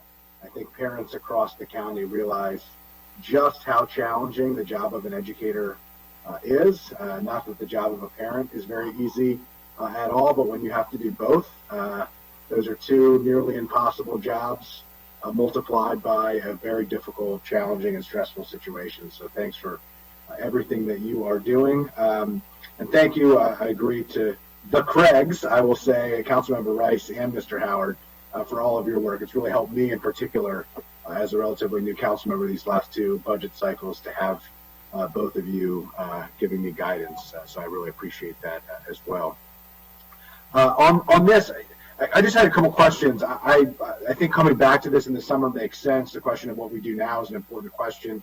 Dr. Smith, you raised the, I think in the most staggering of terms, the importance of technology, that this is not a luxury, this is a necessity in modern educating. And I really think the comparison to a textbook and what tools we're providing our students and what that means for their ability to learn and to be part of the system, a system that is increasingly engaged electronically, information that is increasingly shared and learning that is increasingly occurring electronically. And I think that was a really important moment and really relates to this conversation. But in terms of the federal funding specifically, it would seem to me that all of this funding would be eligible, or much of it would be eligible for the federal funding. Could we get a little bit of clarification on that and what the timing of working out the distribution of those federal dollars and just how that would all fit into the context of this conversation? All of the items that would be under TechMod would be eligible for the federal funding, the $23 million. And I would expect the funds will be dispersed in the next 40 to 60 days as part of the expenditures during FY21. So that money will come and be there, and the board will have to factor that in when they do the puts and takes that I described at the beginning and how that would work. And Mr. Rice's numbers, I think, were spot on, but they were kind of the minimum that we can do. So when you think about the $80 to $100 million shift in our budget, it probably should be something more like $125 million, which leaves us, needing to figure out how to come up with $100 million within the confines of the budget that you're discussing. And so, but whatever happens, obviously we're going to have to significantly supplement TechMod to get to the place that we need to be as a system when we think about it as an essential tool to have connectivity and digital equipment with you at all times as a student in MCPS. And how much of this TechMod money, I mean, normally we'd be talking very prospectively about the next fiscal year. I think now we're having this very interesting conversation where we're talking prospectively about the next fiscal year, but very much in the immediate moment with these budget conversations and COVID response, particularly when it pertains to virtual learning right now, which is a necessity. How much of the funding that we're talking about here is needed in the immediate moment that would potentially stop, on July 1st, for instance, that would potentially stop you from continuing the work that is happening for this, and how much of it is part of the year-long regular replacement and work that you would be doing? So the TechMod budget would typically be the bulk of what we would do during a regular school year. And we're saying that we think we need to spend in the next 6 months an additional $20 million beyond what's in the tech fund to get to the point where our students are fully equipped no matter what the circumstance is. Thank you. Look forward to hearing from other colleagues as well. Thank you, Dr. Smith. Thank you. Councilmember Reamer. Well, that really answers the question, I think. So you're going to have to go way beyond what you have already anticipated, or what is already budgeted for technology. Hopefully, that is reimbursable as COVID related. Do you think that? Yeah, you think that is from potentially the county's bucket as well. So I guess my only question and this is probably more for staff, is what's the best way to budget for this if we hope to reimburse for it? Does it matter if we budget for it this way? Are we just as eligible for reimbursement under the $180 million expenditures, or is it the same either way? Yeah, I don't think that the two plus or minus $2 million in the what you do now will make a difference in what MCPS is eligible for and what's eligible to be reimbursed, because I think they're going to be spending a lot more money on this issue than they're going to get from the federal government anyway. So that's not good for everything. But I know that. I guess what I'm saying is we also have funding from the federal government on the county side that is for COVID-19, and with this action, are we budgeting in the most strategic way so that we could use those funds for this purpose rather than actually coming out of funding that's not eligible for the $183 million pot?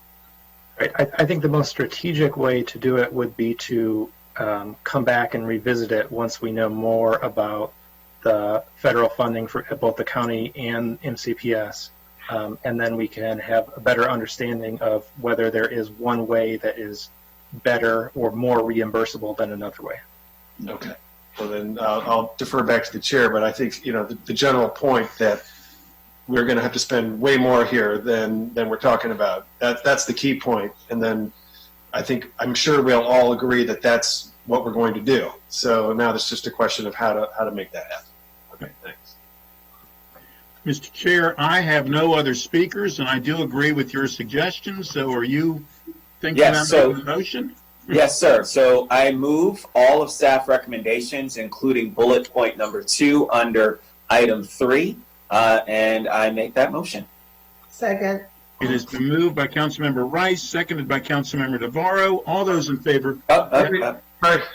Yeah, go ahead, Craig. I wanted to ask the chair. It was my interpretation from staff's comments that we should not restore the bullet point number 2 item at this time, but restore it through a supplemental.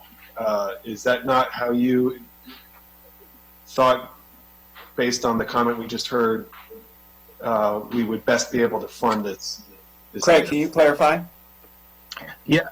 So I think that in terms of your question, Mr. Reamer, was what I thought the most strategic approach would be, and I think coming back as a supplemental makes the most sense from that perspective. So not adding back for its entirety, then you're saying, Mr. Howard, you're saying in its entirety. Correct. Okay. All right. I think either approach that's a friendly amendment, Mr. Reamer. So yeah, that's perfectly fine. Yep. And Councilmember Navarro, do you agree with that as well? I see a head shake. I agree. All right. So yes. Go ahead. Go ahead, Mr. President. Sorry. We now have a motion by Councilmember Rice, seconded by Councilmember Navarro. All those in favor, please raise your hand. And that is unanimous. Thank you very much. And thank you to the entire MCPS family. We sincerely appreciate everything that you do. And you know that we're here to be of assistance just as much as you are as assistance to our families as well. All right, so now we're going to move right along. We're skipping items 2, 3, 4. We're going to item 5. We're going to come back to the other items, I believe, probably after recess. But we're going to go right to the council sitting as the Board of Health. Dr. Gales, I don't see your name, but hopefully you were here. Yes, I do see you. Yes, I not only see your name, I see you. How are you? And Dr. Stoddard as well. As always, we appreciate you being here. As always, we're going to try to hold this to an hour if possible. I know you have other things to do, and Dr. Raymond Kroll from HHS is here with us as well. And we know that you're all very busy. And if you have to leave our meeting, we would understand why that happens. And with that, Dr. Gales, if you would like to lead this off, please. Sure. Good morning, President Katz and fellow council, or not fellow, but council members. Yeah, you've been here enough. You're on the council. Go ahead. I'm okay. I trust you all to do the job and execute what you're doing. I don't envy the work that you have to do and appreciate all that you do in terms of not only supporting us in this effort, but representing your constituents and the residents of Montgomery County. So first and foremost, I've got a series of items to run through, and then always happy to answer questions. Want to give some updates. We had our most recent conversation on Monday. So first, to start off with testing capacity updates. As we talked about on Monday, we are looking at creating ultimately a buffet of testing options, if you will. We are expanding the number of tests that we are doing at the alternative test sites at our beep stations, Wheaton and Up County. We are also finalizing the details for our hotline to go live, most likely at the beginning of next week. That would, again, the purpose of that is to create a space for individuals who don't have access to a provider to call in, get triaged, and screened. We had some glitches in terms of from a liability perspective, but we've got that taken care of and are able to move forward. And we also are finalizing details, working with an agency that, since we'll announce that later, but we have an agency who is going to work with us to help stand up a mobile testing unit that will be able to do some rapid response testing and assist us in terms of if we identify hot spots or vulnerable populations, we can go in and test pretty quickly. So that it will most likely go live as well at the beginning of next week. We continue our rapid response partnership with the state. They are going in and meeting families in their homes and doing testing. That process continues. We continue to identify families, or families are identified in need, and we're able to go in and test and link them to social support services. They also continue to work through with our services to end and prevent homelessness. And we're looking at other ways how we can leverage them for other purposes to be able to support, for example, nursing home testing or group home testing with our D&D homes. And the last component we are working on, we're not ready to release the details yet, but are working on a significant opportunity that would significantly expand our testing capacity, as the county executive talked with you all on Monday. We are finalizing those details and working with our community partners to be able to launch that shortly. That will be a game changer and be able to expand the scope of test availability. And I want to say that we are able to move on these partnerships because we are working and taking advantage of the expertise locally.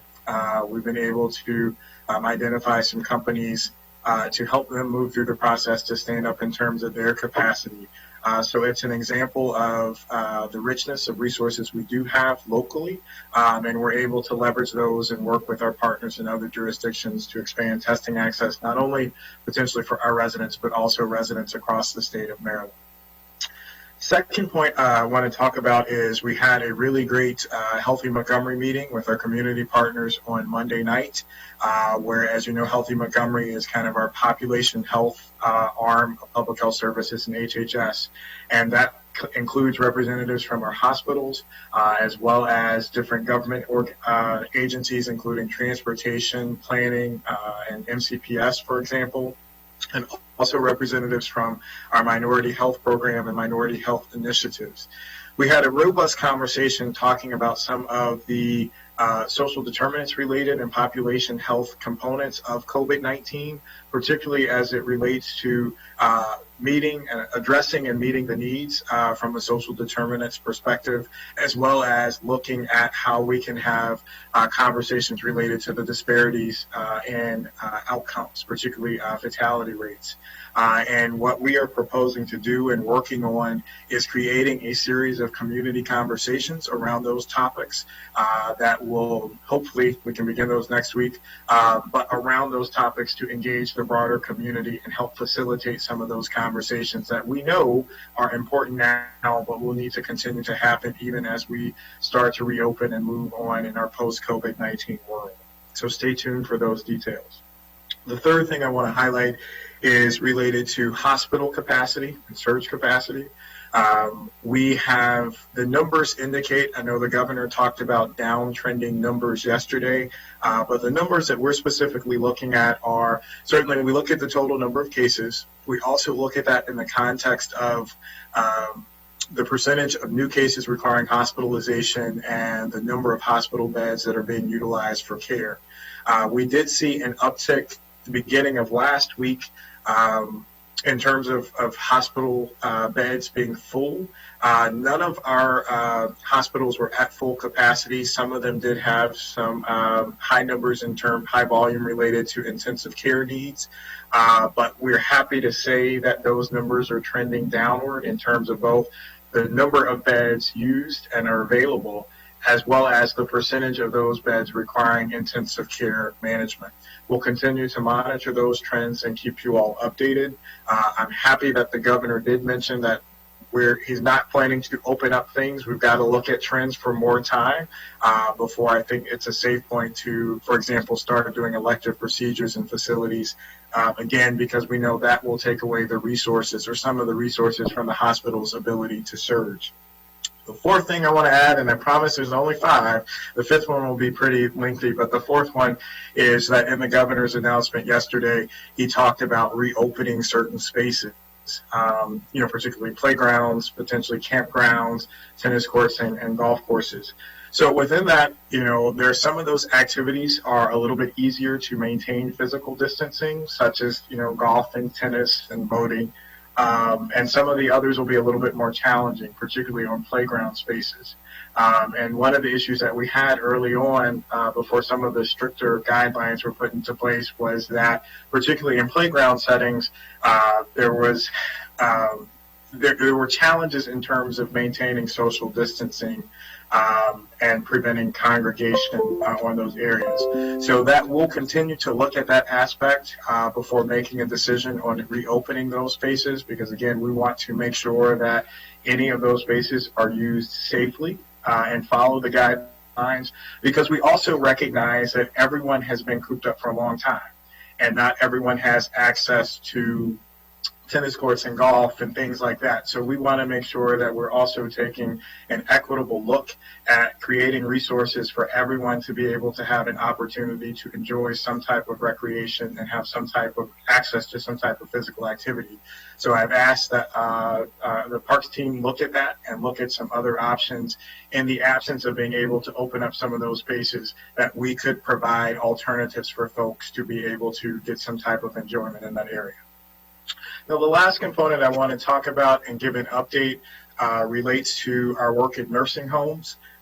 We've talked about this at length, and I know that there was an article in the Washington Post. I'll tell you, we will talk about this anyway, regardless of the article, because this is an issue that's important to us. It's probably the one that keeps me up most when asked about what gives me the most heartburn and heartache. And so, again, to walk through a couple of different items, again, to provide some historical context, we have been working with our nursing homes from the very beginning to do infection control and talk through those issues. And I think at the end of March, after we had received, I think we've been notified 9 or 10 different homes had cases, and we created a local version of an action team to be able to provide support and guidance for our facilities in the county.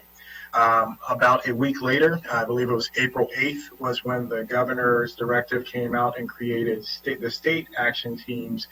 And in addition to that, put in tougher restrictions in terms of guidance for facilities, including the use of PPE, cohorting of residents, face coverings in different places throughout the facilities, and a number of other things to tighten things up to minimize transmission.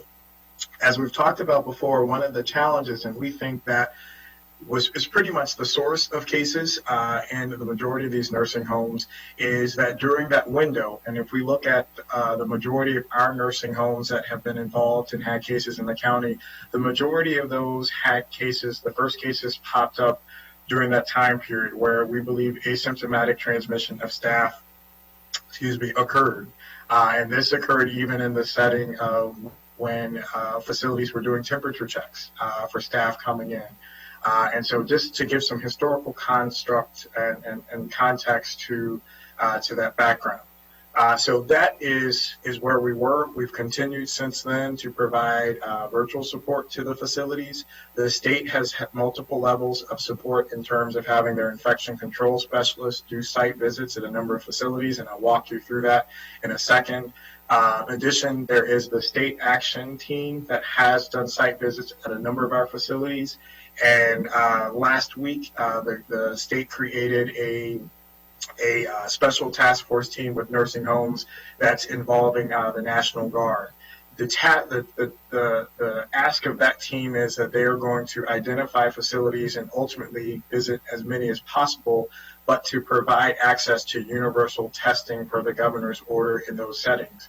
And again, I'll highlight that in a second as I go through my notes to give additional context. So that sets the stage of the work that we've been doing with the nursing homes, daily check-ins, following their line list, and making sure they have the support. Obviously, I hope that it goes without saying that none of us are happy with this. Again, it is a source of heartache. And we know it's a source of anxiety in a lot of communities, particularly those who have residents and family members who are in those nursing home facilities. As I've shared with you before, my two remaining grandparents, both who've passed within the last year, lived in a nursing home for the last 2 years of their life. And so we, in fact, my grandmother's 1-year anniversary was this past Sunday of her passing. And, my mom and I were talking about that and what that would have looked like. With my parents, they would visit daily and they wouldn't be able to, to see their relatives. So this is something that carries both professional and personal significance, and we'll continue to work through and strategize that. So to run through a couple of things to provide additional context, I would like to highlight that we do have a list of facilities where we have resolved outbreaks, and resolved outbreaks is defined as no new cases for a minimum of 14 days. There are 7 different facilities that have been cleared. The first one was cleared on April 21st, and the most recent one was cleared on May 6th, yesterday.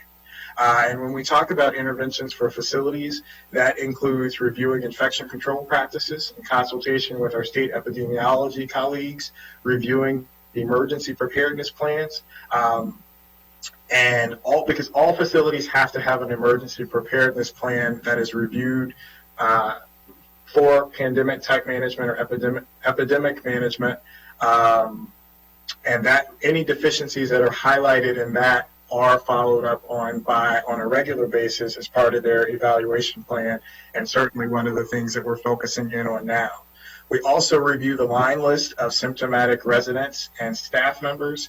PPE has been provided, and there have been multiple deliveries to staff, and that PPE has been provided from the state directly, as well as any other additional resources we get from the federal government to be able to send.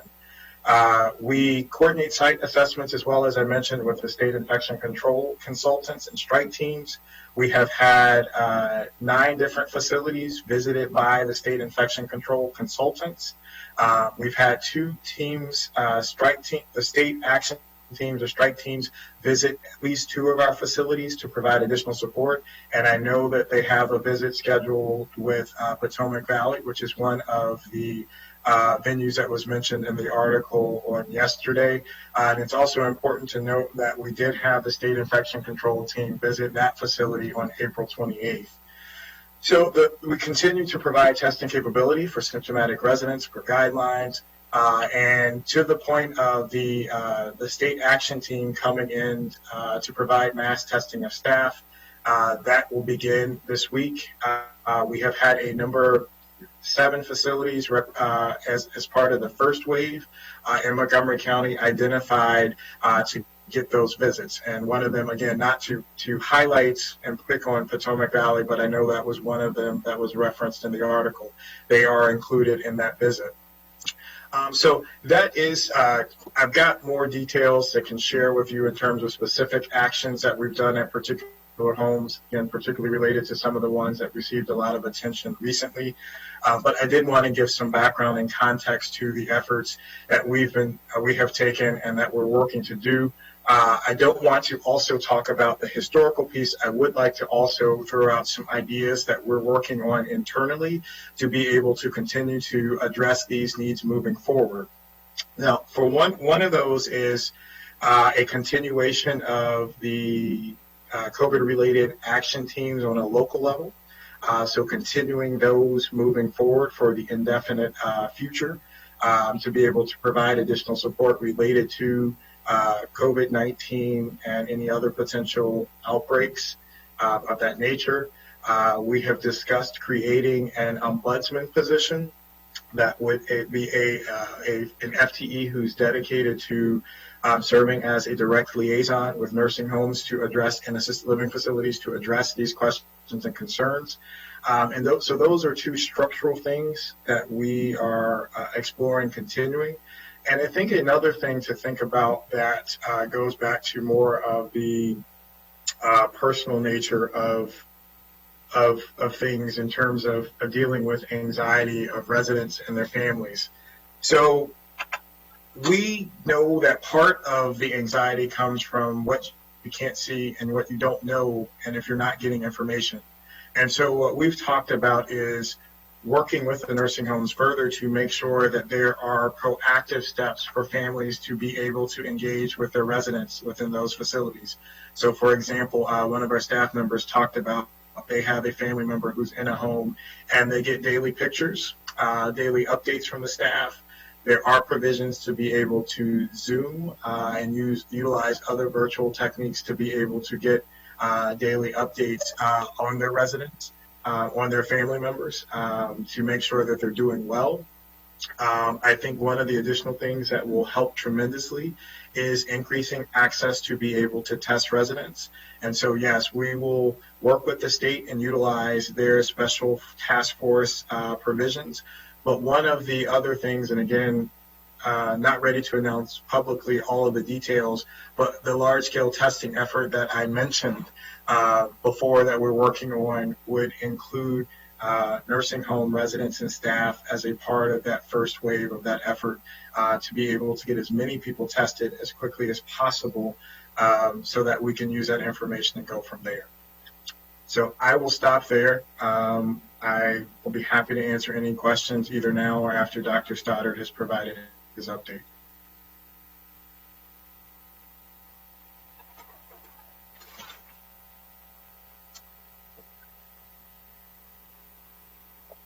Thank you. I think we have several people that want to ask questions.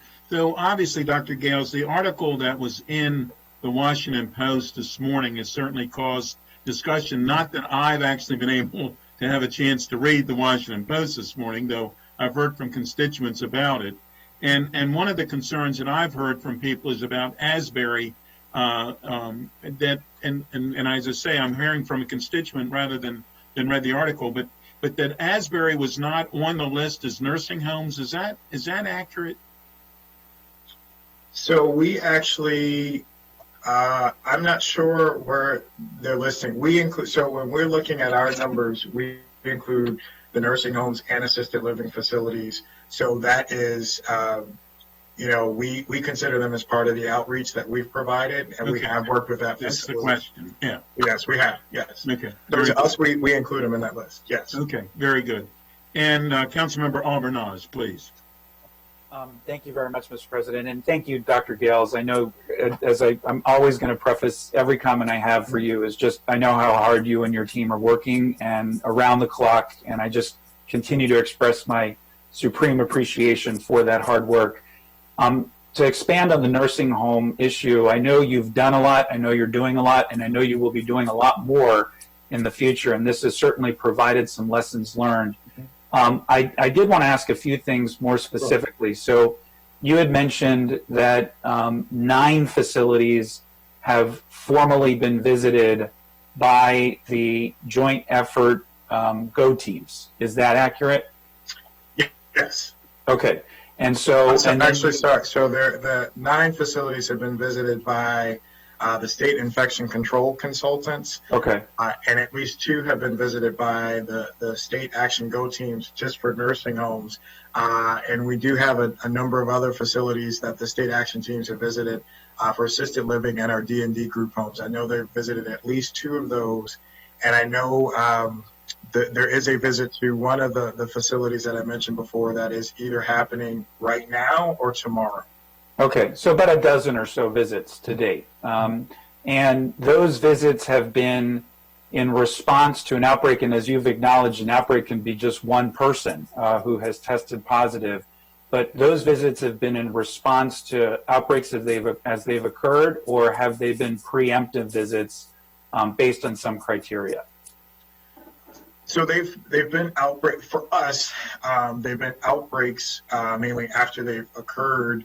Because again, the majority of our cases first popped up before the strike teams actually were in place. And so, again, looking at our list, the majority of those that have been deemed to be hotspots actually first occurred before those action teams were put into place. And I know early on, to your team's credit, you issued a survey to all of the various nursing homes and the group homes as well that had information requesting where they stood with PPE, where they stood with staffing. How many of those surveys were responded to, and were those organizations required to respond in some formal way as a matter of policy? I don't have that specific breakdown, but I'll be happy to circle back with the staff and get that to you. Okay. Because as we've stated from the very beginning here, the level of professionalism with these organizations, while all of them have to be certified, all of them have to go through a licensing process, some of them are in better positions than others than, for example, to establish relationships with private labs. Mm-hmm. But it's my read that the majority of these facilities are not in that same position.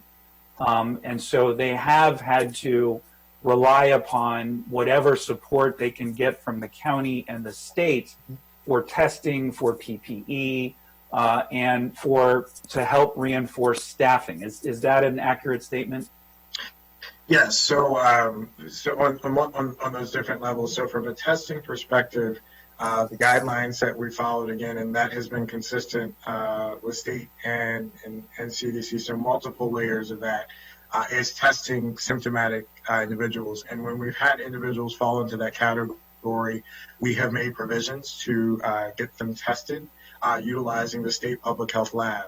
And the mechanism to do that, and this is actually consistent with what the state task force is going to do, is delivering the kits to the facility.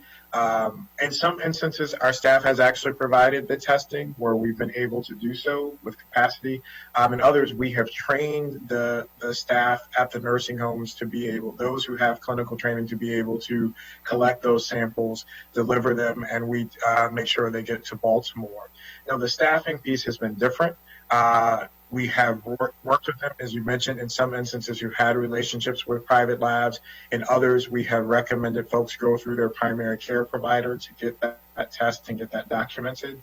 And that is the hope, again, with our proposed mechanism that we're going to put into place. We will be able to provide the tests for individuals to be able to do on-site and be able to collect them and analyze them for that purpose. And so I think part of my concern from the very beginning has been our capacity from an infrastructure perspective to address the needs. We've had about a dozen or so visits, but there are several hundred facilities when you include the group homes. And we're struggling right now because of capacity issues as outbreaks occur to meet the demand just to, address those outbreaks when we're only testing at about a rate of 500 per week. And you have thousands of residents and hundreds, if not thousands, of staff members at these respective facilities.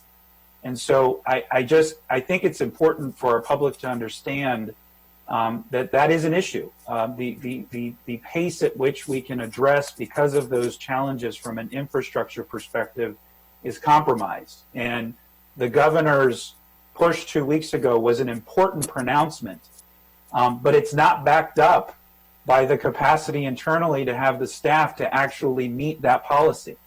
And that's a huge frustration, I know, for you and your team. And I want our public to understand that, the GO teams are important, but they're not able to meet the demand that's out there to meet the outbreaks as they're reported, let alone to preemptively test those facilities that may not have had an outbreak yet, which is part of the policy that was mandated by the governor. Is that accurate? Yes, that is accurate, and thank you for that description. And that's actually the reason why we're working to try to create a testing apparatus to get as many people tested as quickly and seamlessly as we can at one time, because we recognize even in the pronouncement of saying, we're going to create universal testing for all residents, I think in some folks' minds, understandably, the thought was, okay, on Tuesday, everyone's going to get a test. And that's just not the reality. That they're going to do prioritize based upon their surveillance data facilities to roll out over a period of time. And so, again, that's why we are aggressively pushing to get some other options in place to be able to support that system and get people tested very quickly for the reasons that you mentioned. And I just want to add, I did get a note from one of my staff members, team members, to say that as it relates to that survey, we did have 100% follow-up. I was told if they didn't respond initially, the team followed up with them, and then everyone did ultimately complete the survey. Now, the survey, of course, was essentially in the honor system, though. We were not in a position to be able to verify that what they articulated in the survey was accurate. As best as we could, yeah. Yeah, of course. So I guess, we have a very dire situation, and I think understandably, as you mentioned in your opening comments, that anxiousness is raw and it's real and it's emotional. Sure. Because we cannot sit here right now and reasonably articulate that we have all of the information necessary for somebody to make the very difficult decision as to whether or not to keep their family within these facilities, or if they have the ability to bring them home, to encourage them to do so. And we've only checked a dozen of these facilities to date, and we're not going to have a significant infrastructure to check very much more than that in the near term. And so we are relying on these organizations to report and be straightforward and as transparent as some of them appear to not be, and that's an issue. And so how would you advise a family right now who's in a situation of trying to decide whether or not to, if they even can, bring their loved one home with them? What, for lack of a better term, checklist would you advise them to consider, or what are the questions that they should be asking of these respective facilities? And if they're not getting responses from those facilities for these questions, how would you advise them in that situation as well? Sure, that's a great set of questions. We always try to think through those things in terms of if we're sitting in that position, what would we do? I think one of the things that we are continuing to push the nursing homes, and I'm pretty sure, and forgive me, there's so many directives coming through, I'm pretty sure they're is a clause in one of the most recent updates from the governor's directive that is requiring nursing homes to release information and be more transparent with their residents and their families. And I think that goes to, again, providing information. So from our perspective, it is unacceptable that, we've made provisions for folks to be able to share information. Even if you can't comment on a specific patient's information, you can provide updates to family members and residents to talk about what proactive steps you're doing and taking to be able to address and mitigate transmission to help alleviate some of that anxiety. And so there are a set of more extreme options that we can take if individuals, facilities don't comply in terms of doing what they're supposed to do from a medical legal standpoint. And, we do have that bag of actions to take. And so if from a resident's perspective, I think one of the big things that will help with this is getting testing in place. I think that will help solve some anxiety. And so, again, we're working to do that and hopefully stand that up within the next week. We're pushing, when I say we're pushing aggressively, we're working very aggressively to stand it up and create that opportunity. And that would be testing for everyone across the board within the nursing homes and getting that done very quickly. I think the other thing is, and so when you talk about, what are the criteria for people being able to be released? So effectively what folks are, in the nursing home settings is they've tested positive, or if they've not tested positive, they would be considered to be quarantined during that time period. And so the clearance, so to speak, criteria would be consistent with CDC guidance in terms of them either, in the absence of tests for everyone at this point, being asymptomatic for a 10-day period, and then being able to be cleared that they aren't considered to be positive from an epi perspective. So I think, enhanced communication from the facilities, creation of some of those opportunities that I mentioned that would facilitate more frequent updates and access for families to their residents so that they can see them, they can get a daily report of some sort in terms of a status update.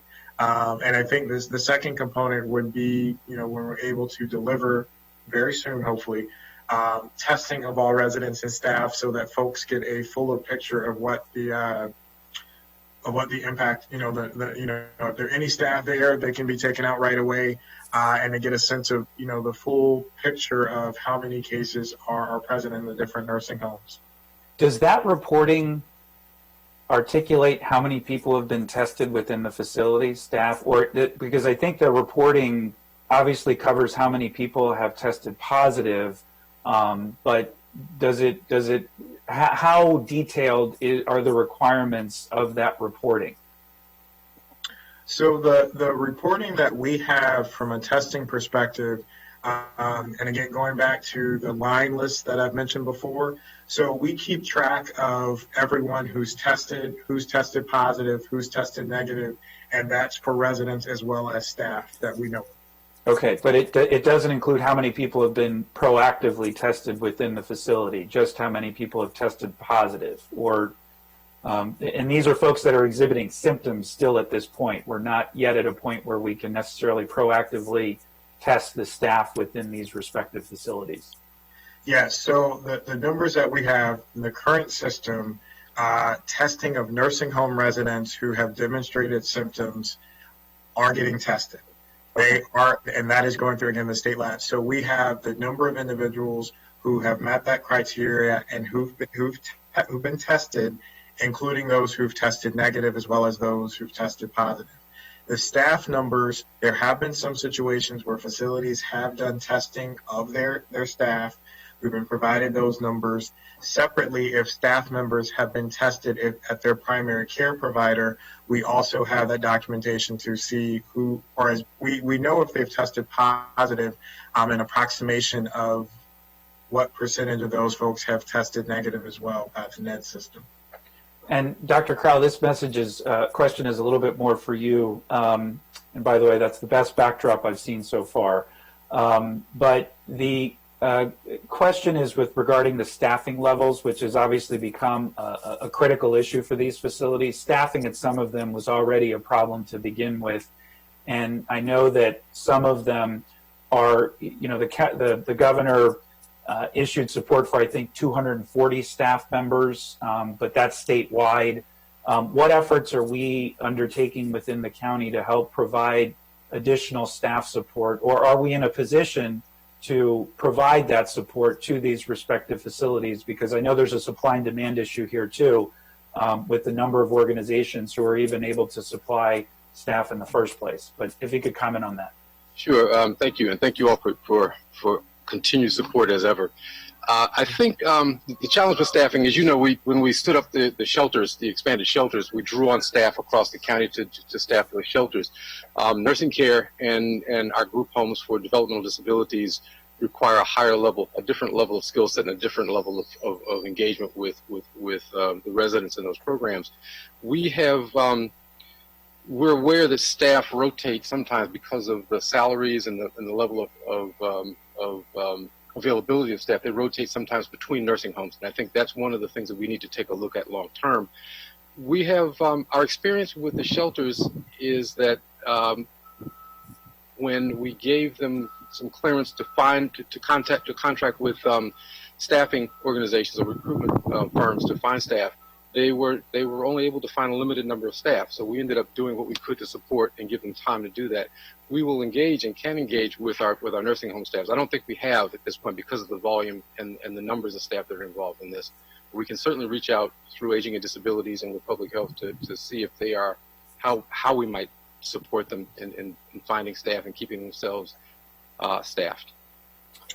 Okay, can I just add to Dr. Crowell's comments? I wanted to give some more specifics about the bridge teams that you mentioned.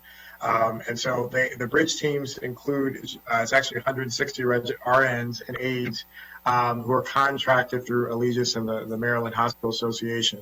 They're dispatched, the criteria for them when they're dispatched to a facility is if staffing falls below the recommended levels, and the levels that are set are 1 RN per 100 residents and 1 nursing service personnel to each 15 staff members, and that's established by the COMAR regulations. And they're continuing to hire bridge staff. I know that we have had a couple situations where we've had state visits where staffing has been identified.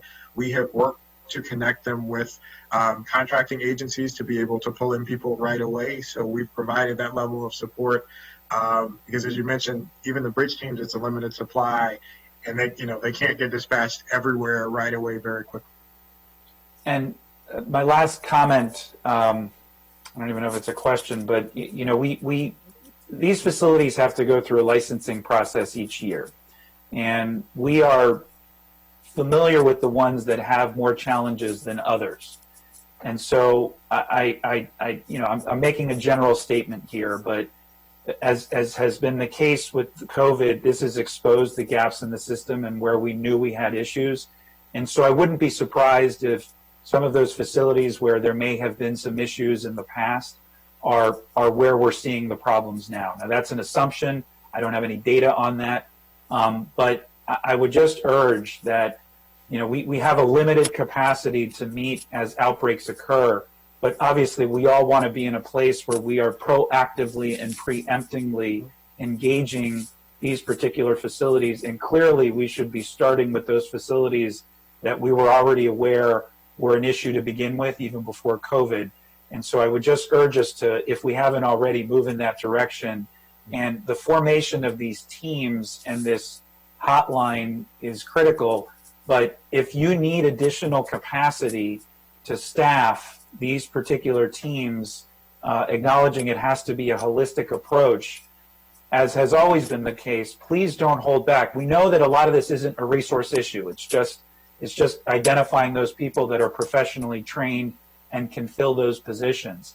But we in the same way we've done a call out for medical personnel to help staff hospitals, we need to be doing a call out in this space too, because many people want to help and many people want to engage.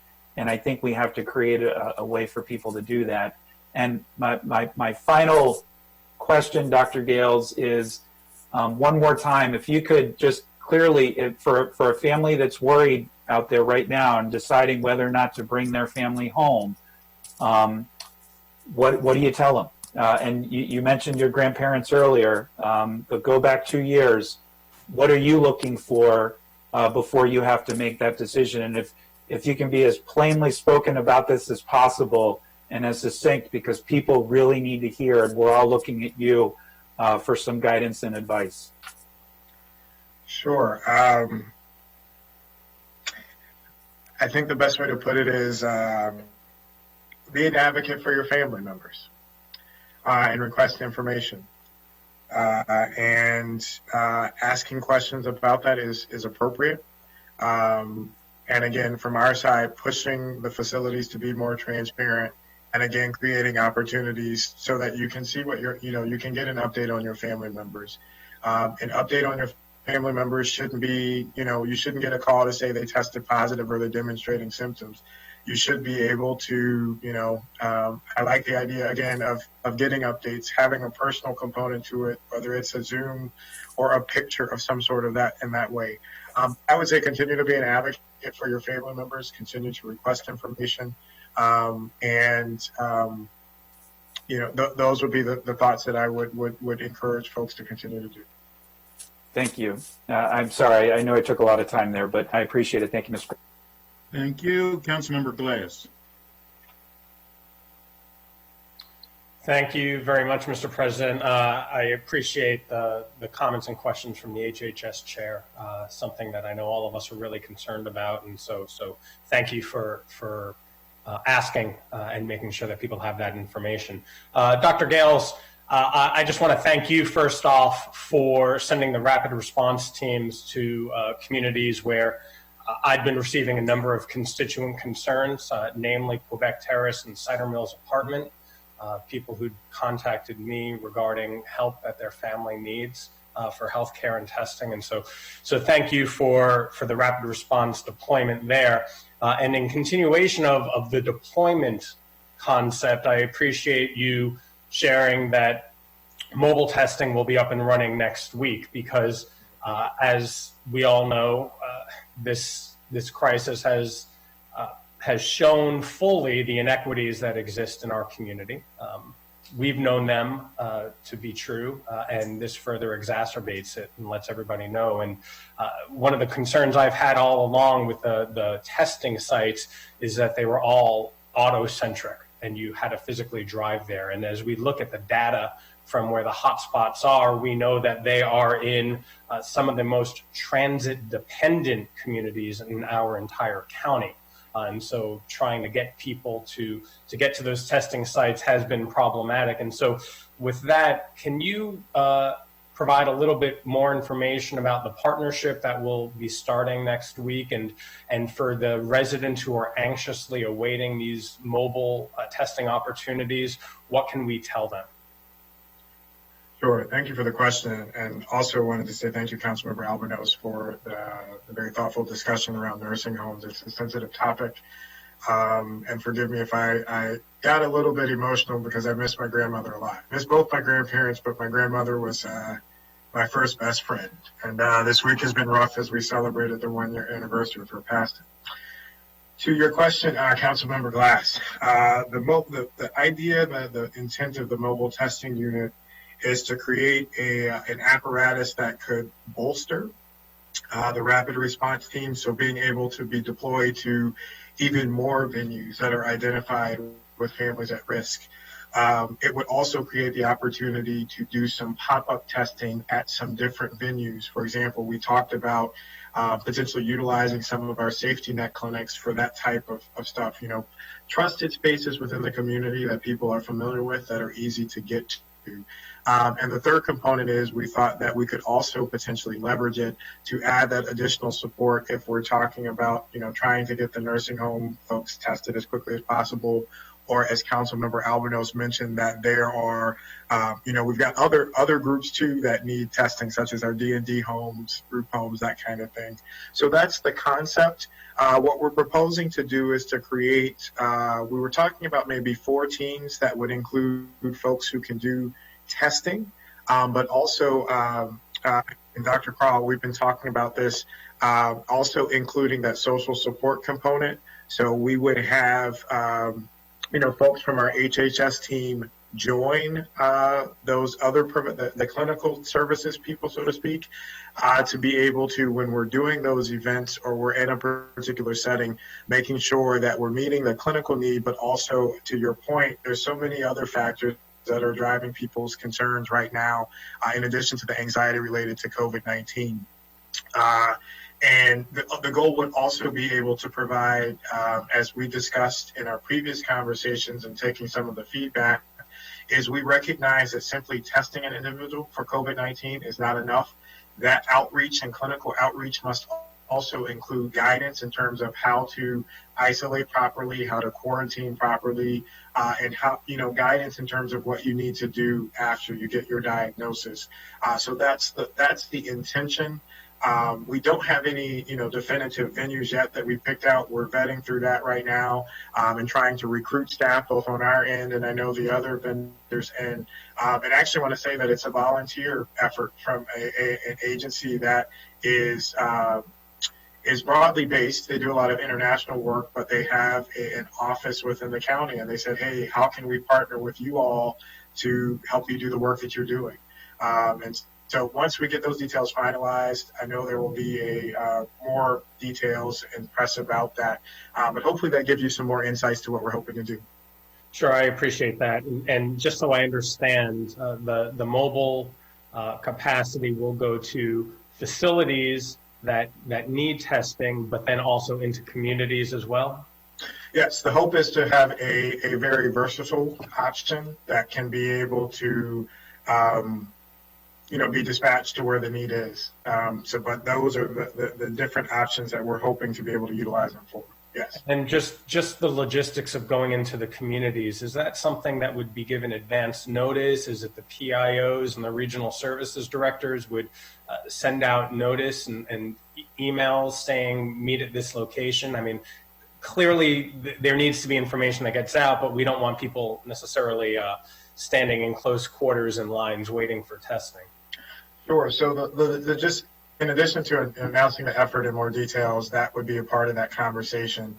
And right now, to give some context to how the the ready responders, and thank you for your office reaching out. I believe that we're able to get them linked to the resources they needed. What one of those teams has been doing is basically we've received feedback from community agencies or offices like yours to say, hey, here's a family that we've identified in crisis based upon their input. We've shared that information with the rapid response team. They've connected with the families and been able to provide the follow-up services that they need. Okay, I appreciate that. I know colleagues have questions, and we'll continue this conversation when the information is more formally released next week. Mm-hmm. Thank you. Thank you. Councilmember Reamer. Thank you so much. Also want to compliment Chair Albornoz for, as Dr. Gale said, his thoughtful dialogue around nursing homes. I think that that is an issue that's on all of our minds and hearts. It's a very, very difficult one. I'll try to be very to the point to follow up on the conversations that we've had today now about how to conduct more testing, like how actual tests can be utilized in different settings and mobile units that are delivering tests into communities where they're needed. It's great now that we have momentum on testing capacity, as Dr. Gill said, and thank you for, we now have local, as you said, the local labs that have the ability to conduct, frankly, more tests than we have the capacity to administer, because we have our own staff. We don't have enough people now to collect tests. That's really going to be the challenge in the foreseeable midterm now, is the labs have come online, the testing capacity exists, but can we implement that capacity? So recognizing that that's not an easy challenge, and it's one I think that really falls to the county government as a whole, all the machinery working together. Could we please get from you a plan to get to 2,000 tests a day administered by the county government, setting aside what private providers do through their own, pathways. I don't know how long it would take to be able to get to the capacity of 2,000 a day, but in our earlier conversation today, we were hearing from MCPS, for example, about their ability to reopen, and it's going to be contingent upon local disease management. It sounds like, and so if we need to really expand our resources to ramp up our administration of testing capacity, then that's just what we need to do. So I don't have an understanding of what it would take to be able to administer just through county, operations, 2,000 tests a day. But I think minimally that's where we're going to need to be, and presumably more than that. But I don't know. So I wanted to ask Dr. Gales for your thoughts on that, and see what you think. Sure, that's a great question. I think we're on the same page on that in terms of increasing capacity, leveraging the networks. My son chirping in the back. He's excited about testing capacity too. I think we all share the excitement about testing. Or the lack of testing capacity in MCPS. Yes. Well, I think, and again, I'm happy to talk offline. I don't want to put too many details out, in terms of the efforts we're doing. What I can say is the efforts that we're looking to stand up are leveraging not only increased capacity from the labs and access to other testing options, it's also looking at other models that are easier to expand. So, our current system, in terms of doing nasopharyngeal swabs, it's pretty time intensive. It requires a lot of staff. It requires a lot of personal protective equipment. There is a structure, and there's only so many people who are trained to be able to do it. We are looking at how we can leverage simpler test collection kits, particularly those self-collection kits that would make the test process a lot simpler, easier, faster. And much easier to scale up to, as you mentioned, to thousands of folks as opposed to, those limits. So what we are pursuing and hoping to be able to announce more details to the public soon is that we will be able to stand up something that will meet what you've requested, 2,000 a day. I think will eclipse that ultimately. And again, make it easier for folks to get access and do that. Thank you. I'm definitely hoping to set a bar that you will exceed, dramatically. Thank you. Agreed. Great. Well, if you could please, respond to us soon, telling us what it would take, understanding that there may be testing techniques that simplify that, but we don't, what the confidence level is in our being able to get that, and if we can't get that, what the other alternatives are. But I think 2,000 a day administered by the county is a good benchmark, and it will fill in with that nursing homes and communities, vulnerable communities and first responders and so on and so forth. Thank you. Thank you. Might I remind my colleagues, we have 6 more speakers on this list as we speak, and we still have to hear from Dr. Stoddard and Dr. Crow. So the next speaker is The next speaker is Councilmember Rice. Thank you very much. No doctor yet. All right. So, Dr. Gales, I wanted to talk to you about the Hill article that came out that talked about some of the concerns around the recovery efforts. And I want to preface this by saying that I'm personally concerned about this as the husband of a person who owns a hair salon. And the article talked about the rush to get back to work and how it seemed as though people of color were being put on the front lines and putting as the test cases, if you will, to see what happens when we get back to work. My concerns are that when we talk about barbershops and hair salons, nail salons, as the impetus of, oh my God, we got to get these shops open. Now, I certainly appreciate the fact that my wife can get back to work. I don't appreciate the fact that my wife is being seen as a test case scenario, and why aren't we talking about law firms and accounting practices and things like that that don't even have the sort of face-to-face contact. It just seems very odd that, why would governments pick these industries, ones that have very close contact? I mean, when my wife is doing someone's hair, she's right on top of them, touching them. For people who are doing nails, they're right in front of them, literally the second you cough or sneeze, even with a mask, and even with the ability for the mask to help to, disperse some of it, as you said in some of your briefings, goes through and penetrates even through a mask, unless it's one of the more highly, restrictive masks like an N95 mask and the like. So my concern is why are we picking those types of industries? And I know you're not, so let me be very clear. But why does it seem as though government is picking those types of industries to be the ones that we're saying, okay, put in phase one and let's see what happens with those, understanding also that those are the ones who have a large proponent of folks that are people of color who we've already deemed are more at risk? To President Katz's comment, I don't think we have enough time to fully parse that out and talk about all the components that go into that. But I think that raises significant concerns. I've been a part of, in personal conversations, talking through a lot of those same issues. There is an equity component to all this. There's a race component to this. There's a class component to all of this.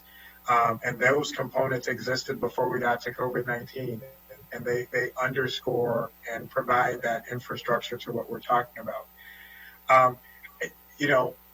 Playing devil's advocate a little bit. Actually, no, I won't play devil's advocate. What you described is a real concern for a lot of people. It's there. It's done.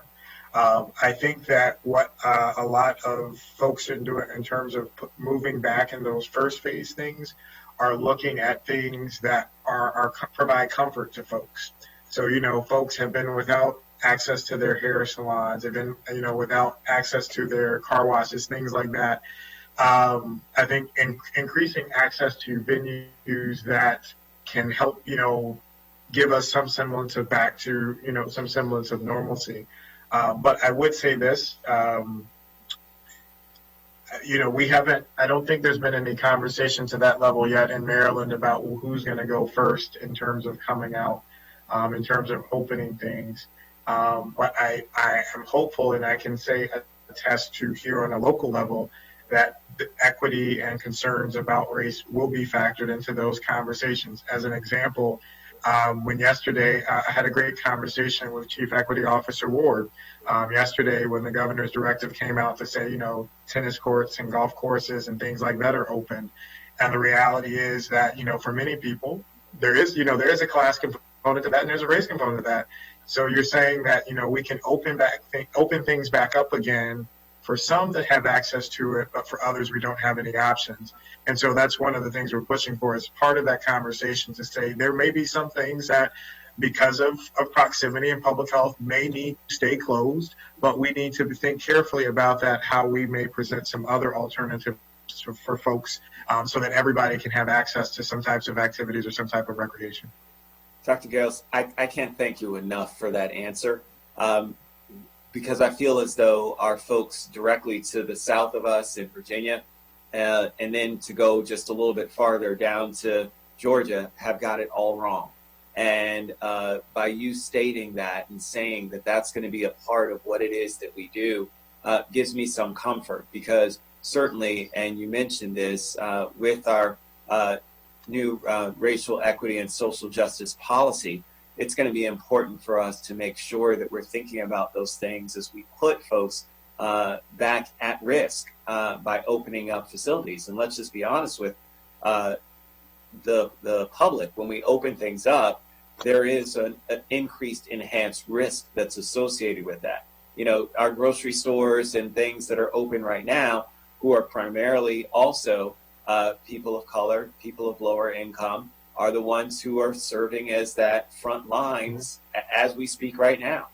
When it comes to folks who are handing out food at our facilities, our cafeteria workers from MCPS, as Councilmember Jawando highlighted and featured this morning, those are primarily people of color. And so from that perspective, we just have to be very honest about the fact that those are the folks who we're talking about. Those are the folks who are at risk. And we need to make sure that we're providing the protections necessary to make those things happen. And so my other question to you is regarding PPE. And this is the last one that goes along. With the semblance of some sort of directive of starting to open some of these facilities, will there be requirements for certain measures of PPE and beyond again, and I don't want to minimize, but beyond the cloth mask that you made from fabric that you got from Joann's fabric, right? Which is great, but has no ability to really, do what we need to in terms of true protection like an N95 mask does. Are we going to be providing those for folks, or providing resources to be able to have folks purchase them and require that before we allow them to open, understanding that while cloth masks may minimize risk, it really doesn't do the same as some of these other PPE devices that our healthcare workers and frontline responders are utilizing today? Again, an excellent question. And I know that Dr. Stoddard will probably talk about that, because we've talked about that behind the scenes in terms of there has to be a recognition that when we reopen, that PPE is going to be a part of that conversation. And in many instances, it's not a question of, oh, well, we're reopening, we need less. We're going to need more for the same reason that you talked about in terms of adding protection. We don't have any specifics on that now, but suffice to say that is a part of those recovery conversations and reopening conversations. And it speaks to the fact that production of all these things needs to continue to happen. And we're hopeful that it doesn't say, okay, well, June 1st, we're over this, we're back to business, we stopped making gowns, we stopped making gloves.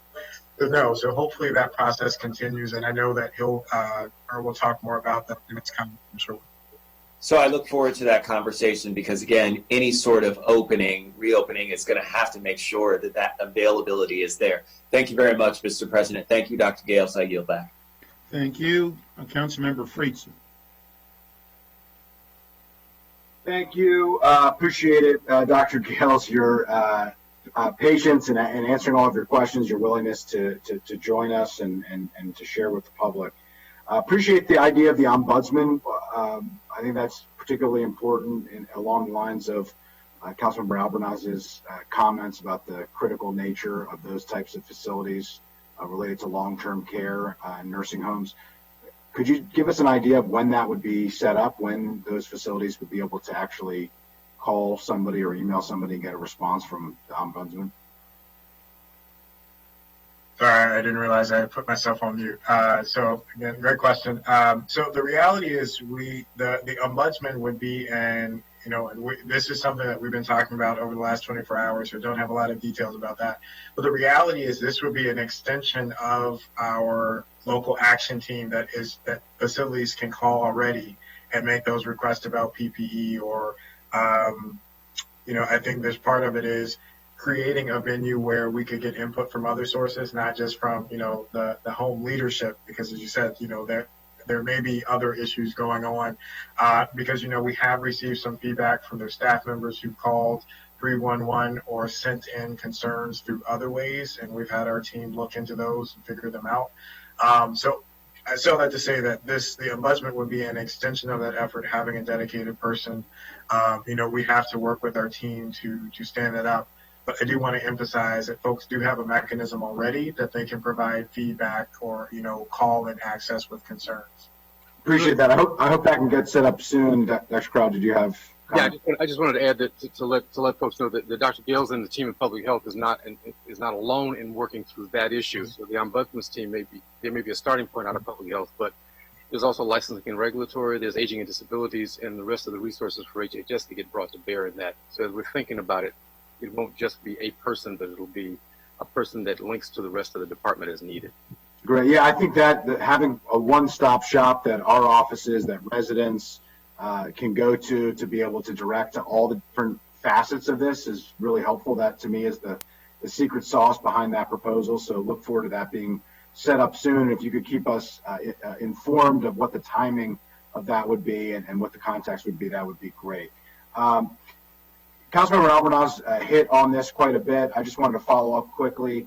It seems like there's about 12 visits from state GO teams and state infection controls, which doesn't seem like a whole lot to me. And given the staggering nature of the crisis related to these facilities, particularly in Montgomery County, we've been hit particularly hard given the number of the facilities and the age of our population.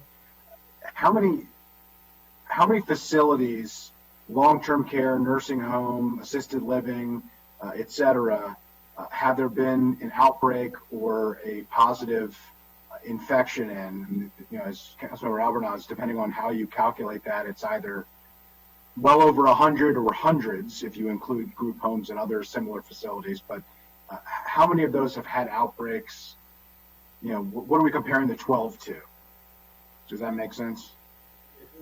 I think so. 12 of how many have we done the reactive? Forget about proactive, as Councilmember Albornoz mentioned. Ideally, that would be what we'd be doing. But in terms of reactive, how many of these facilities have had positive cases or outbreaks in them? So I hope I answered. So let me give this a shot here. So of the nursing homes, long-term care facilities, and so forth, so we're approximately 60 different facilities have had cases. So, and I want to, for folks at home when using the term outbreak, as Councilmember Albornoz pointed out, an outbreak in a nursing home or long-term care facility is one case. So that's the EPI definition. So when we say outbreak, you know, that's different if we were talking about the general public. That number could be 300 cases. Sure. So but the number is six. I was trying to use the terms interchangeably for that reason. I appreciate you clarifying. You used it right. It's just, I appreciate that. That's right. You used it. So I just want, because I think for understanding what the numbers actually mean, because there's a lot of numbers being thrown around. Right. Out of the 60 where there has been a positive case or an outbreak, depending on what terminology you want to use, 12 of them have had visits from the state teams, either the infection control team or the GO team.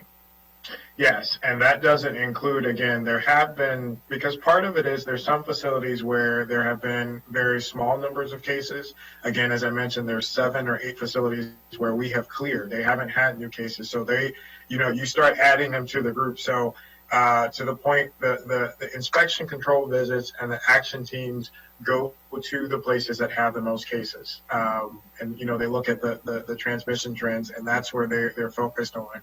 We have a number of facilities where there have been a small number of cases where, and also some of the other factors that roll into this is when cases popped up versus when, you know, these tighter protocols were put into place. Again, I'm not trying to shift blame at all on anything, but I want to make sure that, you know, in my opinion, I think one of the big factors that caused the spread so quickly is the high volume of facilities we have. To Dr. Crowell's point earlier, we have a number of folks, and this isn't, you know, an economic and class issue, who do work at multiple facilities in order to meet their needs. As well as the big factor is asymptomatic transmission.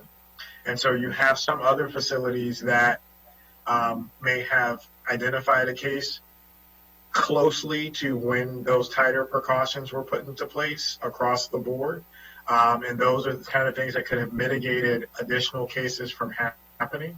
And so I say all that to say that the site visits and you know, whether it's infection control or the action teams from the state have been prioritized to those who've had more cases.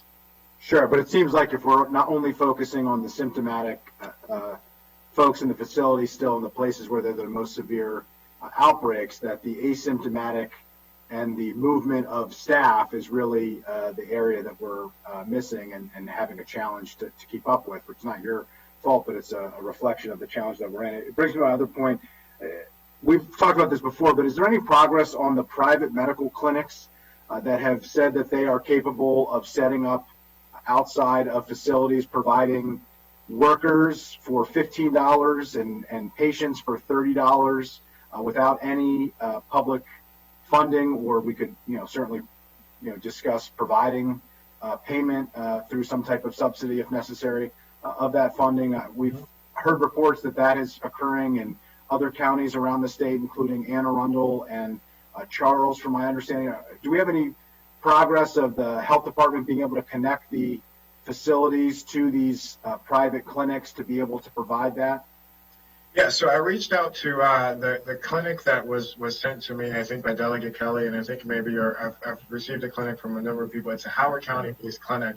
I reached out to the Howard County health officer who let me know that they're not actually doing it in Howard County. I believe they're doing it in St. Mary's County.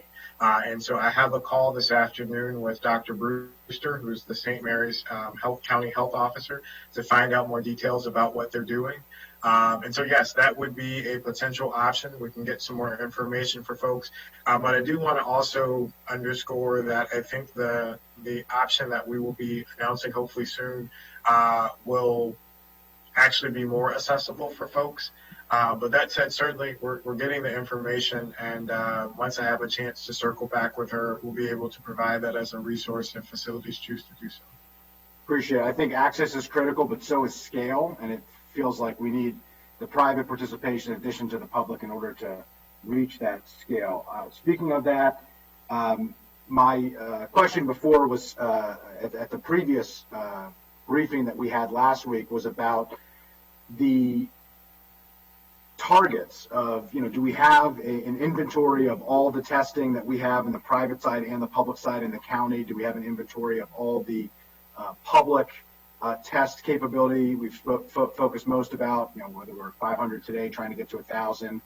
Councilmember Reamer has asked for a plan to get to 2,000, but that is a small piece of a much bigger pie. And the question is, even if we don't have the capacity to hit the broader targets, do we have an idea of what those targets are? Just like we've done with the hospitals, just like we're doing with PPE, just like we're doing with all the other areas. Have we identified what that number of testing kits would be in the public and private sector, and an understanding of what is available in the private sector to be able to supplement that with the public testing capabilities that we have had?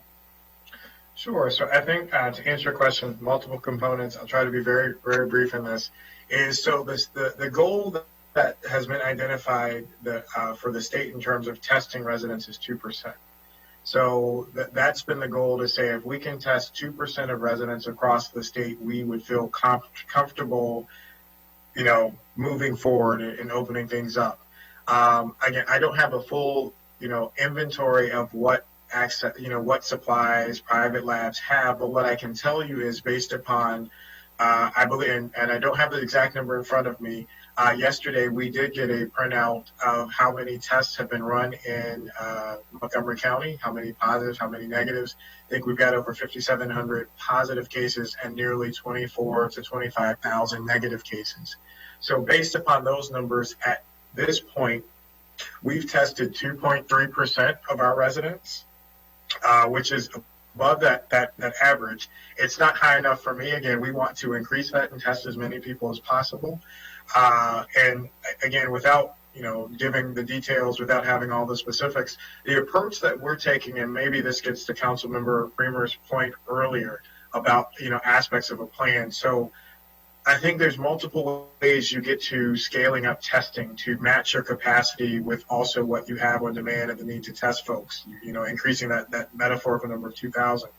And so we're thinking about, okay, the approach we're taking is who needs to get tested early on, who is probably most at risk for exposure. So that could include, folks like our nursing home residents, our staff members. Who has been going out and having to work in the last 2 months? These are our essential first-line responders, our essential employees. I think that is a group of individuals that it's critical to test, because, again, these folks are the ones who've had to leave their homes every day and go out into the world and have to come back to their families. And I think, that is the first cohort that I think we can move forward in terms of providing access to testing. That would capture thousands of folks, and I think that would qualify and meet the 2,000 a day, and probably some more.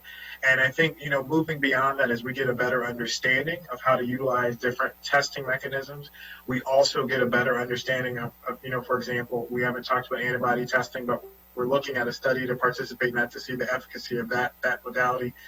So as we pull on more methods, that also increases opportunities to test folks. We also recognize that with some of the new technology, to get a true sense of one thing I want to throw out there is that we're probably going to have to test people multiple times.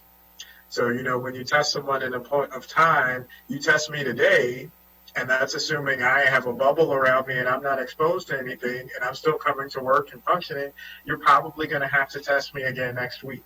And so we're thinking through again how, what that looks like as well. So I know that's not a specific answer to you, but hopefully that gives insights into what we're thinking and where we are in terms of capacity today. Appreciate that. And last question, the 500,000 tests from the state, all the issues with swabs and reagents and others, do we have a specific, detailed understanding of what the county will be receiving out of that, what will be used for and when? So my understanding is that some of those component pieces have been fixed, and at least the first wave of those kits will be utilized to do the mass testing throughout our nursing home facilities across the state. I appreciate it. I just think, based on everything that you've said, and I appreciate all the hard work that you're trying to do given the constraints that you have, but to me, knowledge is power, and at 2.3% and at the rate that we're going, the idea that we're discussing significant reopening and kind of the next phase without the knowledge to understand what we're even dealing with, it feels like we are more powerless to this than some have suggested that we might be, and we need to ramp up that power by drastically increasing the testing and contact tracing capacity.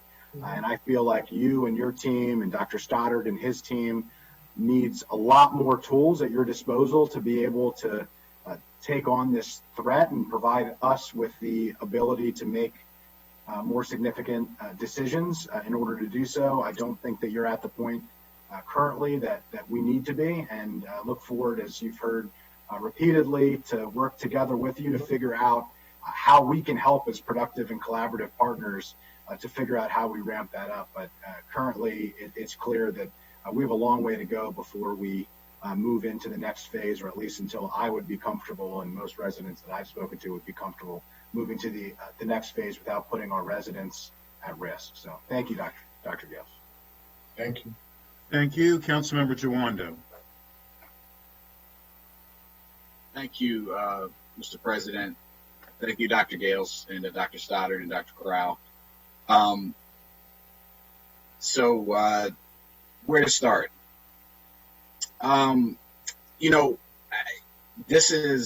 We've got so many issues we're facing.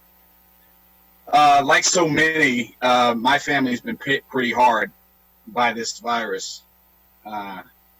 First, it was my mother-in-law and my father-in-law in New York who contracted it. My mother-in-law is a hospital chaplain. Thankfully, they recovered. My aunt is in a senior facility here in Montgomery County. And I appreciate Dr. Gales and his team helping to get her tested. But we're still awaiting those results. And Tuesday,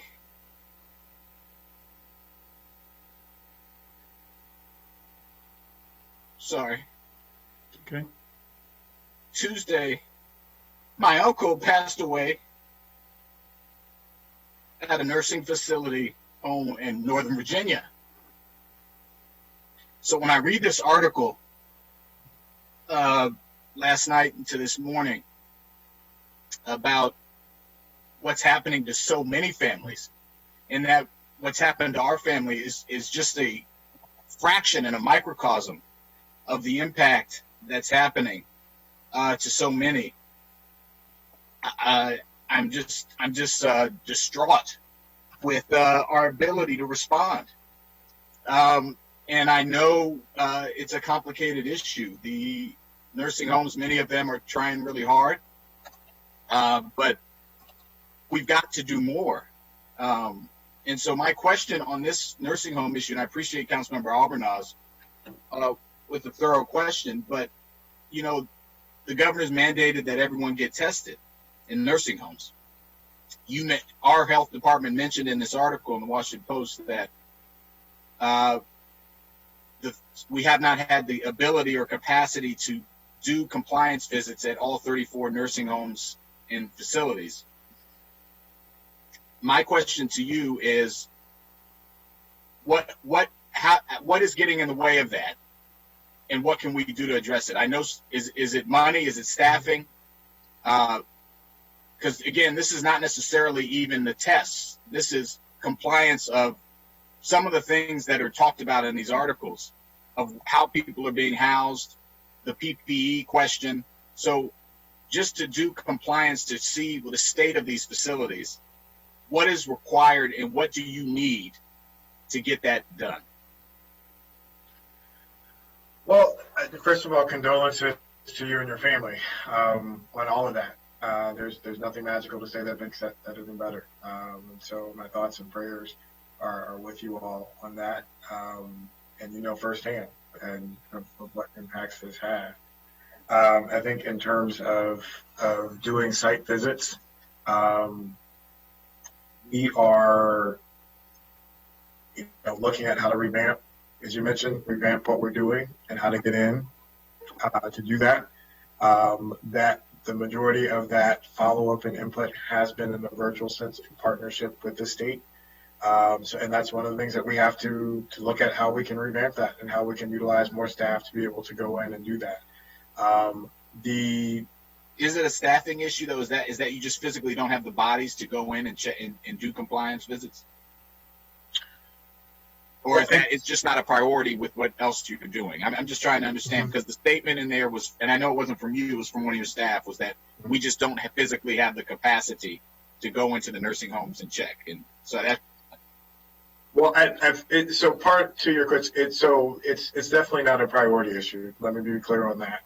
And so it's one of the things that, in this process, we're constantly looking at what we can refine, what we can do better and do differently. And this is one of those. And looking at repurposing staff, in an effort to beef up, to support what the state is doing, to, beef up what we're doing. And as we talk about, for example, creating an ombudsman and, furthering the action of the action team on a local level, is beefing that up and doing more of that. And that's something that, quite frankly, if, staffing should not be an issue, we can repurpose staff and we can look at how to stand that up and operationalize that more. Okay. I mean, obviously, I think that's critical, because you have to assess the problem, and we know there's a problem, but to have real concrete data on the problem to help prioritize when we do, as these tests come online. And I think that cannot happen fast enough. And if you need help from us, I think everyone on this council would, in a second, give you whatever help you needed. So I think that that part is critical. So please keep us posted on that. You mentioned, and I so appreciate Councilmember Albanaz saying, what do you tell families? Because, we had to deal with this. So many are dealing with this. You see the stories around the country of, do I keep my loved one in the facility or not? And you said be an advocate. That's so important. But as you saw from some of this in these articles, people are doing that and either getting rebuffed or not answered or responded to. So as the county health officer, one of the things that was most difficult for us, we were very fortunate to see my uncle in January before all these restrictions were in place. But his wife, his daughter, they weren't able to see him this week as he died. And I know technology can be helpful, but are there any, directives or any things you're looking at to help families not only be advocates, but when you're dealing with an end-of-life situation, unfortunately, or someone gets an illness, to allow and help them to be able to interact with their loved ones in a better way? And whether that is PPE, and if they know right before they're going to die, they can come in and visit and then be quarantined for 2 weeks themselves. I just think the psychological damage that's being done to so many families that aren't able to interact is significant. So is there any more guidance you can offer there, or things you're thinking about? Well, it's an ongoing conversation with colleagues across the state and across the region. The very question is to figure out how do we do that and what might that look like. I don't have any, definitive answers to say here's, what we're going to do, other than to say that we're talking about it and seeing if there is space to be able to make those provisions that also, is respectful of privacy and infection control. Recognizing what you mentioned, it's not easy and it's tough. And is there a middle ground that can be found to be able to provide those resources? Okay, thank you. And then just moving slightly, I was going to ask about the 500,000 tests. I'm glad Councilmember Friesen asked that. You don't have a sense of how soon those are going to be able to be implemented in the nursing homes. You said that would be the first step, but do you have a timeline on that? We are, as I mentioned, so the states, the state is, I know that nursing home action teams that are coming online to deliver tests to places are utilizing those kits to be able to do that. My understanding is that they would be, I got a list to say here are in your jurisdiction, here's where we're going to go to first. My understanding is that's happening right now and will continue through the end of the week. Okay. And my last nursing home question, and then I have one equity question. The staffing, once we start testing people in nursing homes, we're going to see that there's a lot of asymptomatic and the tests are going to, the infected is going to go up, we presume, because of the crisis, and more staff, and staffing is going to become even more of an issue at these entities. While I know it's not your job to staff private nursing home facilities, is that something that you're thinking about to have it maybe a, countywide and this governor too, a statewide solution, either with staffing agencies or other pipelines or repurposing other types of folks that can support these senior facilities that presumably once we start testing are going to have even less staff than they do now? Well, staffing, not to lessen the impact on the nursing homes, but, the staffing is a big issue for the healthcare facilities. Yeah, it's across the board. When we look at, our first line responders, we've seen instances where we've had to, when positive cases have come, we've had to sideline and quarantine a significant number of their staff. So the short answer is yes, we're thinking of creative strategies to provide staffing as well as creative strategies to use the guidelines in terms of when we can have people return to work. Because it much like we talk about PPE being a significant issue and shortage across the board, staffing is a significant issue across the board as well. And, we pull from resources from, the state's got the bridge team, we've got the Med Reserve Corps. There's folks who can register in CRISP to figure out and see who's available and the number of, different staffing and consulting agencies out there. So there's lots of people pulling from those resources. We're trying to be as nimble as we can to respond. It is just an unfortunate reality that is hitting a lot of segments of the workforce right now. Thank you. My last question. I read something about in DC, they have a Benning Road testing site that's run by Howard University, and it was made possible by a donation of $1 million by Bank of America. No doctors, no symptoms. You can go if you're worried about being exposed. Now, I have heard also that they're booked through May already because of the people who have signed up. But two things there. One, it's the universal testing question. You can go if you're worried. But also it's located in a community that's highly impacted in Ward 7, primarily African-American and low-income area near transit. And just I don't know if you're aware of that example, but are we thinking about, as we get to the testing where we want to get, how we located it and how we make our protocols so that we can prioritize transit and populations that are we know are having an issue, and make it easier and as far as the criteria to get tested? So yes, so that's being factored in terms of identifying places to be able to scale up to it. I know a couple of other folks' concerns earlier is making sure, not only is the test available, but is it in a place that's easily accessible for folks across the corridor, across the county. And so yes, those factors would be considered for sure. And I know Councilmember Glass mentioned that as well, so I think. And then Dr. Stoddard on PPE, how are the nursing homes doing on PPE, and what's the latest on that? That is my actual last question. Could I just add one thing quickly, or before comment? I did receive a clarification on the site visit. So one of the limiting factors is that CMS actually does not permit us to go in unannounced. However, as I said, we can think of some alternative strategies to be able to go in and provide some of that support, as you mentioned, in terms of doing those site visits. Just wanted to clarify. Dr. Stoddard. Sure. So on PPE, we're in substantially better shape than we were in 3 weeks ago. We received a shipment from the state of Maryland that was 40 pallets of PPE on Monday that brought us up to a total of 750,000 N95 masks. That is correct, 750,000. So we're working to turn around, and we're doing deliveries essentially on a weekly basis to the nursing homes directly. They're not even necessarily having to request. We're just sending it to them. And the only item that we're still having a bit of a problem acquiring are the gowns, and that's a supply chain limitation. I think we've identified another vendor who's actually in Pennsylvania who has changed their manufacturing to produce gowns. They actually reached out to us, and we're going to do a substantially large order through them to try and acquire some additional. But basically masks, gloves, hand sanitizer, surgical masks, N95s. We're sending it out directly to the nursing homes. We've done over 600 distributions to facilities over the last month. And that's, more than 15 a day. And early on, that was a lot lower when we had less PPE. But now we're doing them on a daily basis. DGS is doing deliveries. They're going out to the nursing homes on a weekly basis, trying to give them 2 weeks of PPE. And frankly, we're trying to give them more PPE than we have every time so that they can utilize it more aggressively throughout. I don't believe. Are you going to DD homes too, like the disability, those homes? Councilmember Albernas texted me, and it's an important question. Yeah, so I'll get the numbers on, but yes, we are giving PPE to the DD homes as well. So it's like the 400 group home facilities that we use in that number is typically what we quote, and yes, we're sending PPE to them as well.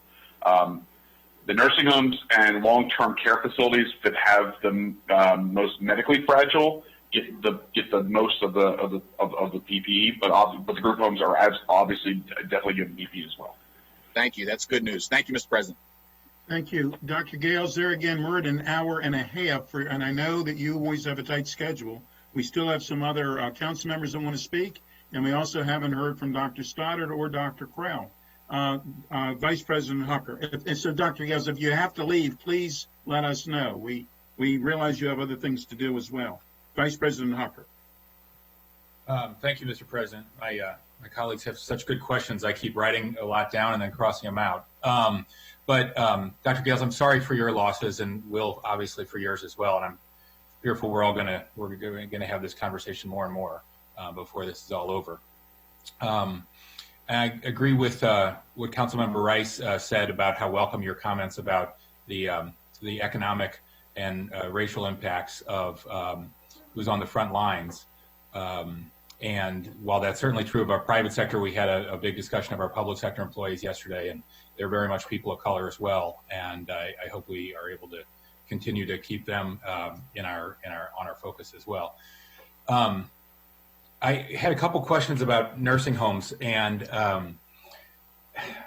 obviously we're all glad to hear about the governor's order. I wish it hadn't taken so long. It's sounds like it's still a substantial amount of good intentions and not a lot of substance everywhere yet. And I'm grateful for your efforts to turn it into reality. And glad to hear about the bridge team, and very much agreed with what Gabe said about the lack of staffing. But I still, I would love you to tell me if I'm wrong, but it feels like we still need to be, I still have this abiding concern about transparency in the homes that you're dealing with. The Regency I've been in touch with in Silver Spring, I'm sure you have as well. They're devastated there. I've had a lot of constituents who have had a hard time getting answers there, and that's been true of homes in Rockville and in Gaithersburg as well. I've been in touch with the state when they said there was a team on site right there in the Regency working with them, and you call the Regency and the administrator said, I don't know what they're talking about. There's no team here. And I'm wondering if I'm having that experience. I'm sure you're having that. I was glad the governor's order says that they cannot refuse access.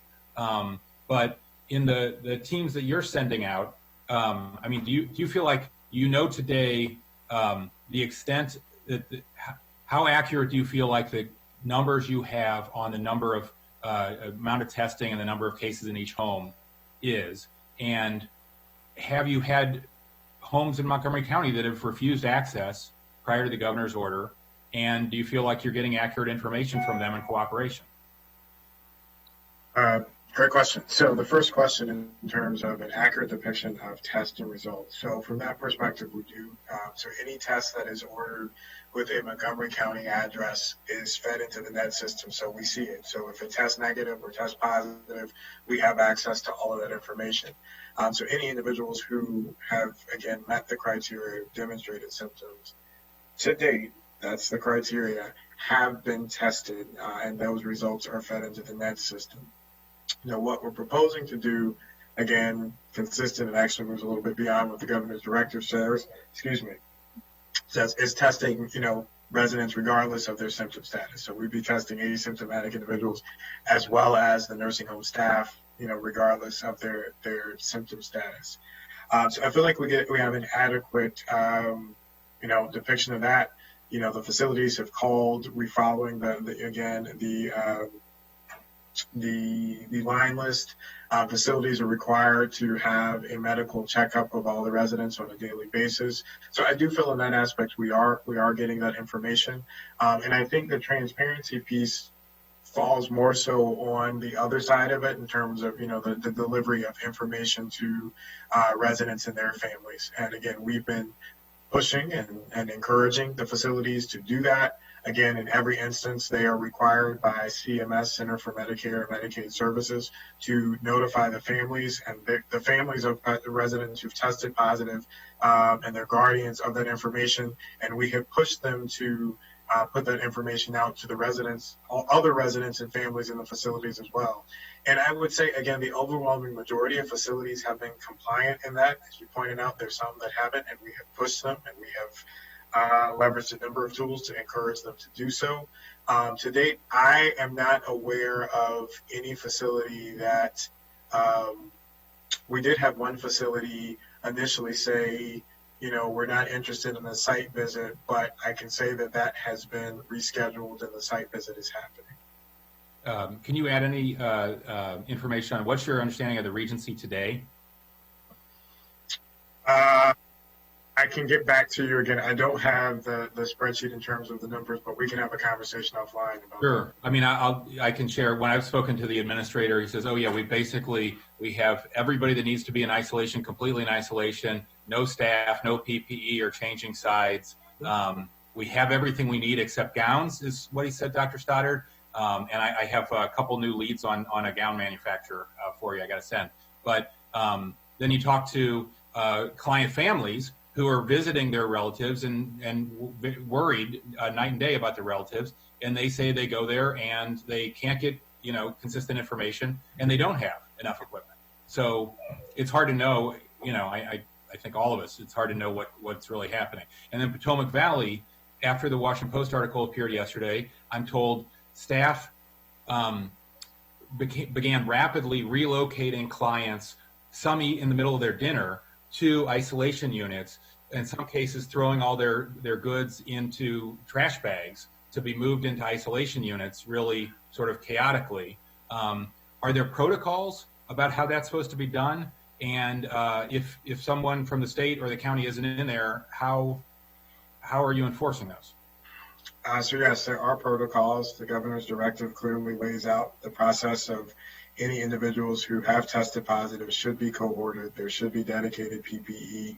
And so, for example, with Regency, I do know for a fact there was an inspection visit from the state infection control team.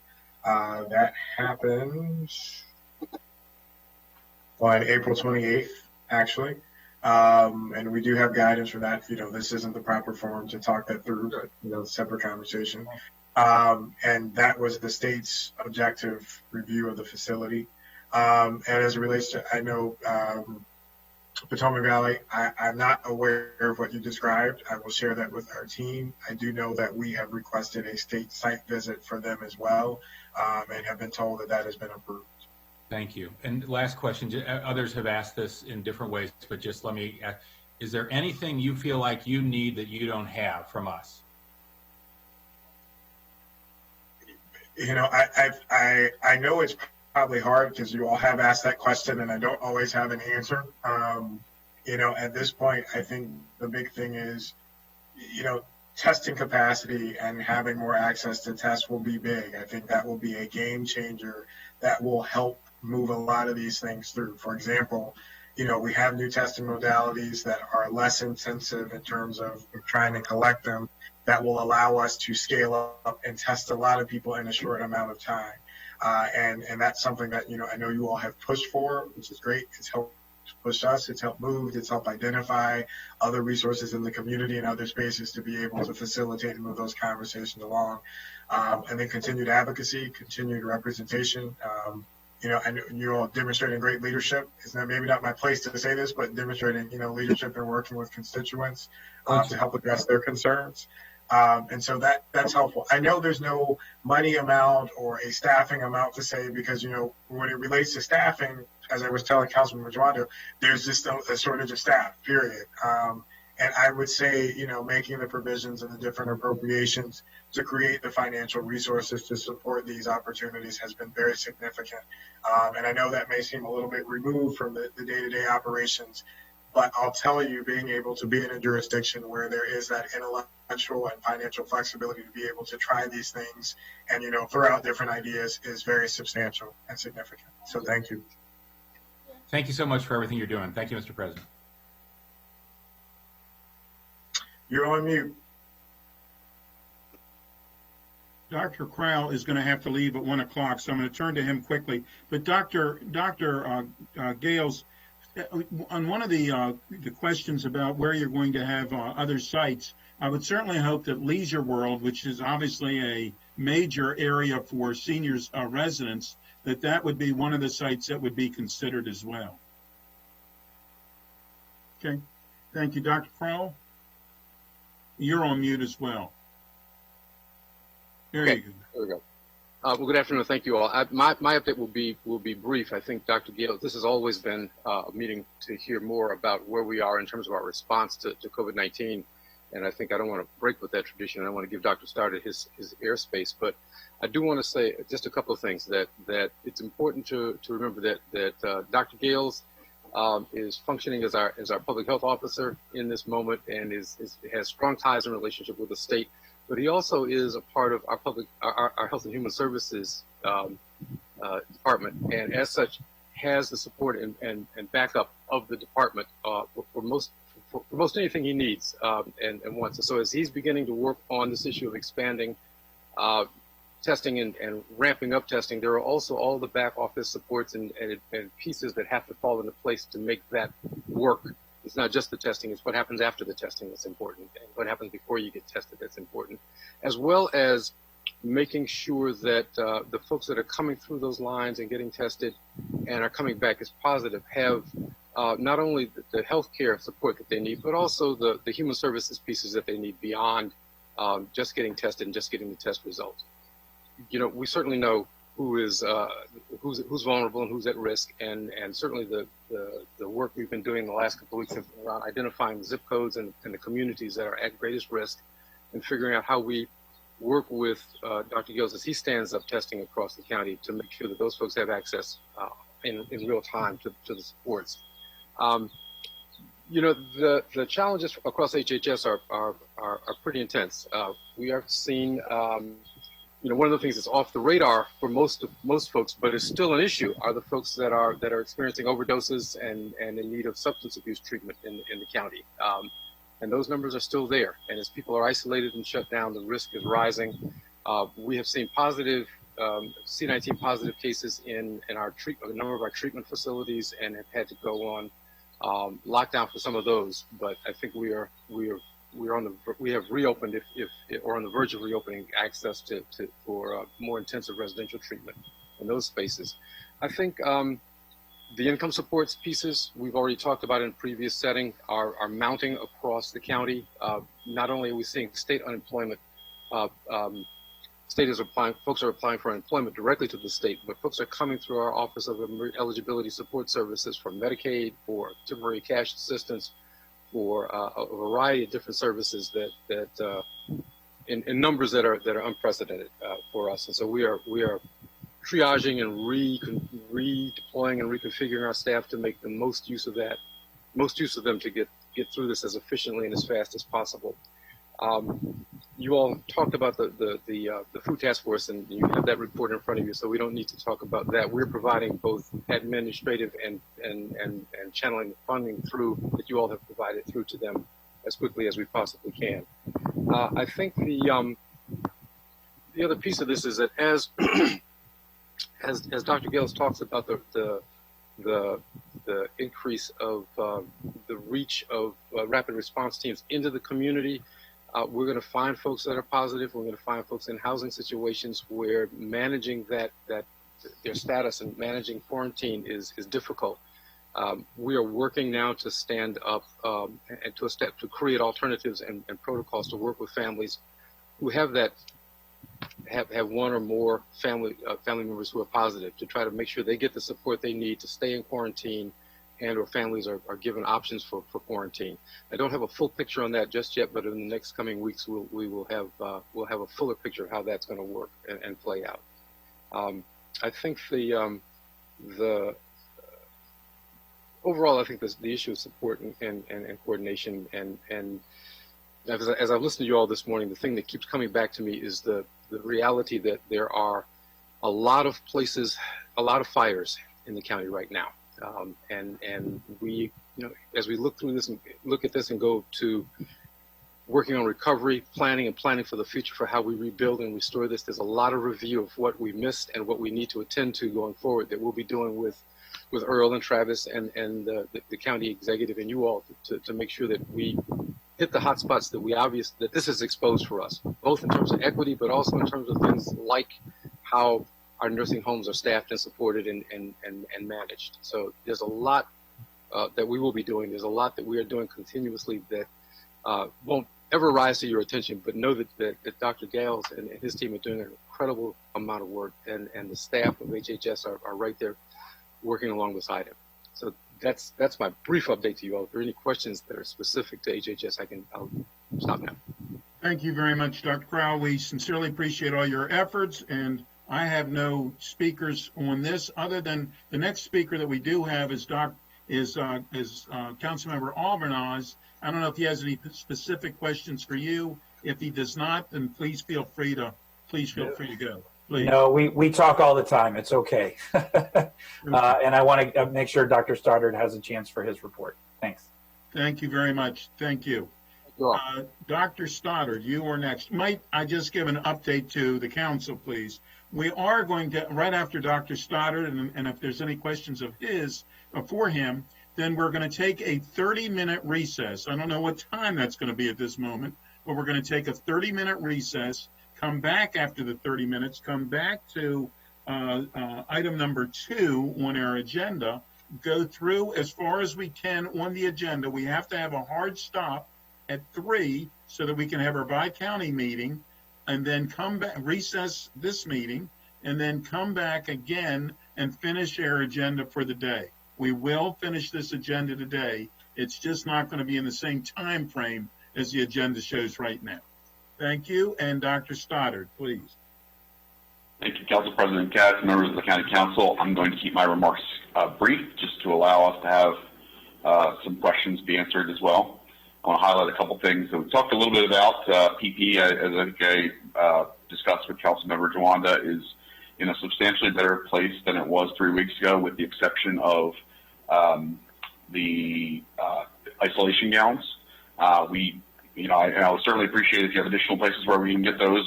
Please send them along. We will absolutely be following up on those. I received one this morning before, and I know Ash has already reached out to the company, and so, Director Shetty, has reached out to the company. Believe me. I figured as much.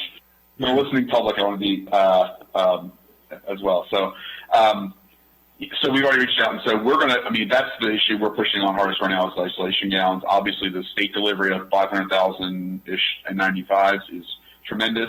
Now we realize we have the responsibility of taking those things, not having them sit in a warehouse and giving them out to the people who need them, most notably the nursing homes and long-term care facilities, DD providers that we all know are such a high priority right now. We recognize that as well, and it is our mission to get those out there. We have received outreach for personal protective equipment from things like Leisure World. We are fulfilling those requests as well. And so we're trying to be very strategic and realistic in terms of where there is risk to our most vulnerable populations and getting PPE out and things to those who need it. We also are doing to our senior population, getting cloth masks distributed out through our senior housing facilities, as well as the sending out masks via the Recreations Department's senior feeding program. And so we are looking for additional opportunities. Now we also have cloth masks on all of our ride-on buses at this point. And so that was a recommendation that came in through Councilmember Glass and from the city of Detroit. And so we appreciate that recommendation, and we've gotten it up and rolling. And so we're going to continue to look for more opportunities. I think the MCPS feeding locations will be the next place we're looking to distribute cloth masks, and we're going to work with them to do that. In terms of a couple of things. So the Food Security Task Force, I believe many of you have seen, or if not all of you have seen the strategic plan that was developed. Obviously, the identified gap there in terms of resourcing is massive, to the order of nearly $42 million over the next 6 months for feeding. That's a worst case scenario model. There are two scenarios that are being considered. One is sort of the Great Recession year one, and one is a 2-year replication of that, where the new families entering into, or new families entering into the food access system would be somewhere between 17,000 and 29,000 in Montgomery County, which generates that large gap in total resources. And so we're looking, working very closely with the Food Security Task Force to identify what the short-term most important things that they have would need, and we've got a projection of what that will be. You will see that included in the county executive's recommendation for how we utilize the coronavirus relief funds that should be coming over later today, hopefully. So that will be among many other things. And just recognize, and we can talk about this more once we provide that, the coronavirus relief fund, there's a lot of moving parts, as we can imagine. We're looking for every opportunity to seek federal reimbursement. That takes things off of the list of things that we have to use the CRF funding for, and therefore it's very much going to have to be a moving strategy as we get additional resources into the fold from other sources. That said, in the food realm, there are some real challenges that we have to address, given that, for example, there is a 10 to 12 week ordering delay on certain shelf-stable foods like peanut butter. And so we need to be aggressive early to try and build up stores knowing that the problem is likely to get worse. We don't know what's going to happen with the unemployment benefit expansion after July 31st. That will take a literal act of Congress to address. And we have to plan for the uncertainty associated with that. And so we are going to likely want to be very aggressive in the near term in the food security realm to address the long-term challenges that we expect to face, both in terms of the need as well as the potential unavailability of certain elements of the supply chain to provide the materials. The last thing I want to touch, well, two things. So essential daycare providers, we are also including an additional cleaning supply and PPE distribution to those partners as well. There are 198 such facilities in Montgomery County who have been approved through the state to operate for essential providers. We're going to do a distribution, and we're going to set up a scheme where we're doing sort of an every other week distribution to make sure that they have those cleaning supplies to protect the workers and children in those facilities. We recognize that need expands considerably, and this goes to Councilmember Rice's earlier comment that as we talk about reopening, and we're really in the planning phase of that, not in an implementation phase, we recognize that the needs become more complex and larger as we expand into additional places that we talk about reopening for. And so we recognize that very much in that conversation as it relates to county employees, to businesses, to essential providers. And we realize that all of those things are going to further challenge our resources. So we have not taken our proverbial foot off the pedal in terms of accessing or trying to acquire resources, nor will we.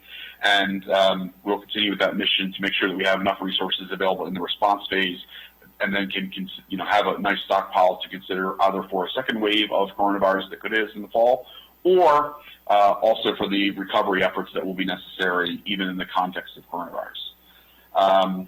The last thing I want to say is, as it relates to recovery planning, recovery will be every bit as challenging as response has been. I think we want to be very clear with the public about that. There will be extreme challenges in deciding in what order we reactivate certain parts of our society, in how we protect those elements when we do reopen them, in how we can build infrastructure that does protection as well, whether it be everything from plexiglass in certain or certain front-facing locations, to equipment, to cleaning. All of those elements need to be considered in order for our employees, our businesses, our residents to have confidence that we can do those things safely when we're ready to do them. Obviously, everything that we do in terms of reopening is directed by and based on the science. And so there will be no actions, as I think we've discussed, that are based around things that we don't believe we can safely implement. I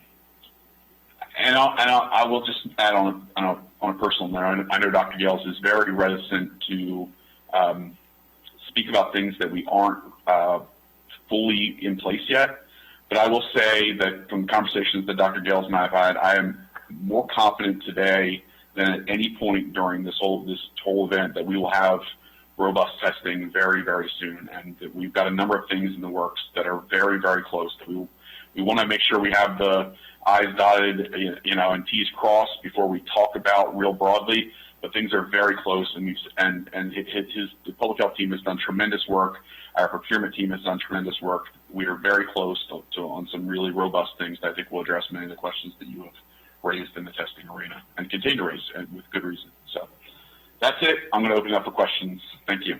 Thank you very much. Councilmember Alvarez. Thank you, Dr. Stoddard. I will be quick because I know we're running late, and I appreciate you sticking in there with us for 2 hours now. But people are anxious. We're fortunate that we have not had the protests that are starting to emerge in other states and in other jurisdictions, but people are getting anxious. And as the weather improves, and as we alleviate some of the recreational activities that are out there, you're going to start to see more activity. And the headline, among the headlines in this presentation so far, is that 2.3% of county residents have been tested so far. And that obviously is nowhere near where it needs to be for us to consider any sort of long-term openings. Do we have the infrastructure in place, whether it be through MCPD, Park Police, and some other measures to help make sure that within reason we are proactive in ensuring that our county residents continue what they've been doing so successfully to date, which is adhering to the state mandates? And are you confident that we have the infrastructure in place as people get antsy, as more people go out, to be able to enforce some of these provisions? Yes, I will say, so our experience has been somewhat informed by the earlier phase where we were talking about the closing thing down. We could observe where people are likely to congregate, and that has informed our processes for how both MCPS, law enforcement, and other partners know where to look for people to aggregate, and they know where the hotspots have been. We have typically been receiving, for a long time, we were receiving 15, 20 calls a day on people who were violating the gathering order. Those are down to very small numbers. We had one yesterday. And so, so what I would say is, I think, yes, we do have the capability. Obviously, many of our other call types are down for law enforcement, meaning that there are more available resources to respond to things related to the gathering. But I also say this is part of the communications challenge that we're looking to address. And I know we had this conversation with Julie Parker this morning about how we can sort of personalize the challenges of COVID. And I think it certainly does it when I hear Councilmember Jawando and talking, hearing his personal story. But, talking about it in that context to the public can help us sort of try and maintain part of this, part of this high level, to combat quarantine fatigue. And so we are going to look at messaging that is specifically targeted towards quarantine fatigue and how we can continue to encourage people to stay at home where we can. And then we can also do that, and I didn't talk about it with the update with the Food Security Task Force. We're trying to do more to keep people at home by doing deliveries to people in their homes to try and minimize the number of people who, for food security reasons, have to come out of their house, just to see if we can, while more people may want to come out to, get fresh air and things like that, we can also counteract that in some ways by reducing the other reasons why people can come out and try and keep those numbers low. Thank you. Thank you, Vice President Hubbard. Thank you, Mr. President. I appreciate all your comments, Dr. Stoddard, and I share the concerns that Councilmember Albornoz raised about reopening and what guideposts we need to see. I guess I just learned. Hold on, buddy. Where did I lose my email here? That Montgomery Parks this morning, I know the governor issued that announcement yesterday. Montgomery Parks this morning decided to open up a number of their facilities. I didn't get that. Could you try again? That's not me. Were you consulted on that? Was Dr. Gales consulted for your input before they made that decision? Yeah, Dr. Gales spoke to Director Anderson yesterday, last night, after the state released those information. And based on Dr. Gales' guidance, and Dr. Gales, if he's still here, can speak to that, we saw that the playgrounds, for example, the state was opening up their playgrounds. Dr. Gales and I spoke, and we agreed, and that was conveyed to parks, that we should not open our playgrounds. Other things like other activities like boating or camping, Dr. Gales was more comfortable with, and he was okay with that guidance to parks. Okay, I know I had a follow-up, but I lost it. Thank you so much. Thank you, Councilmember Reamer. Thank you. Remembered it. So sorry, Hans. Is there? I had this. You have the training and emergency management, or I don't. Is there a danger in sending mixed messages to a public that is already sort of overloaded and confused? I had that reaction when the governor chose the same day to say we're going to keep our schools all closed due to this, all the factors we're looking at, but at the same time we're going to open other things. And I'm wondering if we're sending mixed messages by doing that with the parks, sort of aside from the epidemiological, medical, public health question. The answer to the question is yes, absolutely. There's a danger in doing it. The challenge that we're also facing is there's also a danger in if you're in some ways too rigid, you can lose people that way too. And so we know that there are healthy outlets that we feel comfortable with people doing that are socially, physically distanced, that we, like camping and, those things. And so, yes, there is a danger in mismessaging, but there's also a danger posed by being too rigid in a time when people have a high anxiety and are looking for healthy outlets too. And so we're trying to balance those two concerns out. It is extremely challenging. It will require that we just monitor at this point and make sure that if we do see an uptick in dangers or potentially risky behaviors as it relates to COVID because of these things, then we will have to go backwards. But it is part of that balancing act that we're trying to strike. Well, thank you for saying that. I mean, myself, I've heard from constituents who were mad that the tennis courts were shut down a while ago, and now they're going to be happy, I'm sure. But I think some of it is in the explanation, that play equipment is getting, touched hundreds of times every single day by people. Tennis courts are not. Nobody's really touching anything, and the players are far apart. And it seems like some of that seems to be missing. I know you're not Julie, but I think that's a little bit part of helping people understand the difference. I think we still can explain that. But as it relates to the playgrounds, actually, the bigger concern is not just that people play on the equipment, but it's that they become congregating points, and children are not particularly great at physical distancing, and so which is part of the human experience, right? And so it's just we closed those down largely because we saw them become these magnets for poor physical distancing. Yeah, and parents too. Thank you. Okay. Councilmember Raymer. Thanks. So earlier I was asking for a plan to be able to conduct 2,000 tests a day through the county administered functions, separate from what the private sector may do on its own. If an urgent care clinic sends someone, and tests someone themselves, that's separate, but just purely sites that we manage, collection means that we manage. Are you involved in that kind of planning process, Dr. Stutter? Yes. Yes. And to the point where a contract is not signed, but it is very close, that will get us to exactly, well, it'll get us beyond that number. I don't want to go too far into it because it's not finalized, but it will involve a strategy. And I think speaking to your point earlier, so utilizing the methodology that we've been is widely utilized using the swabs is incredibly labor intensive and specialized labor intensive because the collection is being done by a trained medical provider. Now, there are other methodologies that people, for example, in LA County are utilizing where you can do something like you do a self-collection. Right. If you do a self-collection, it dramatically reduces the number of staff that you need to do to collect the sample.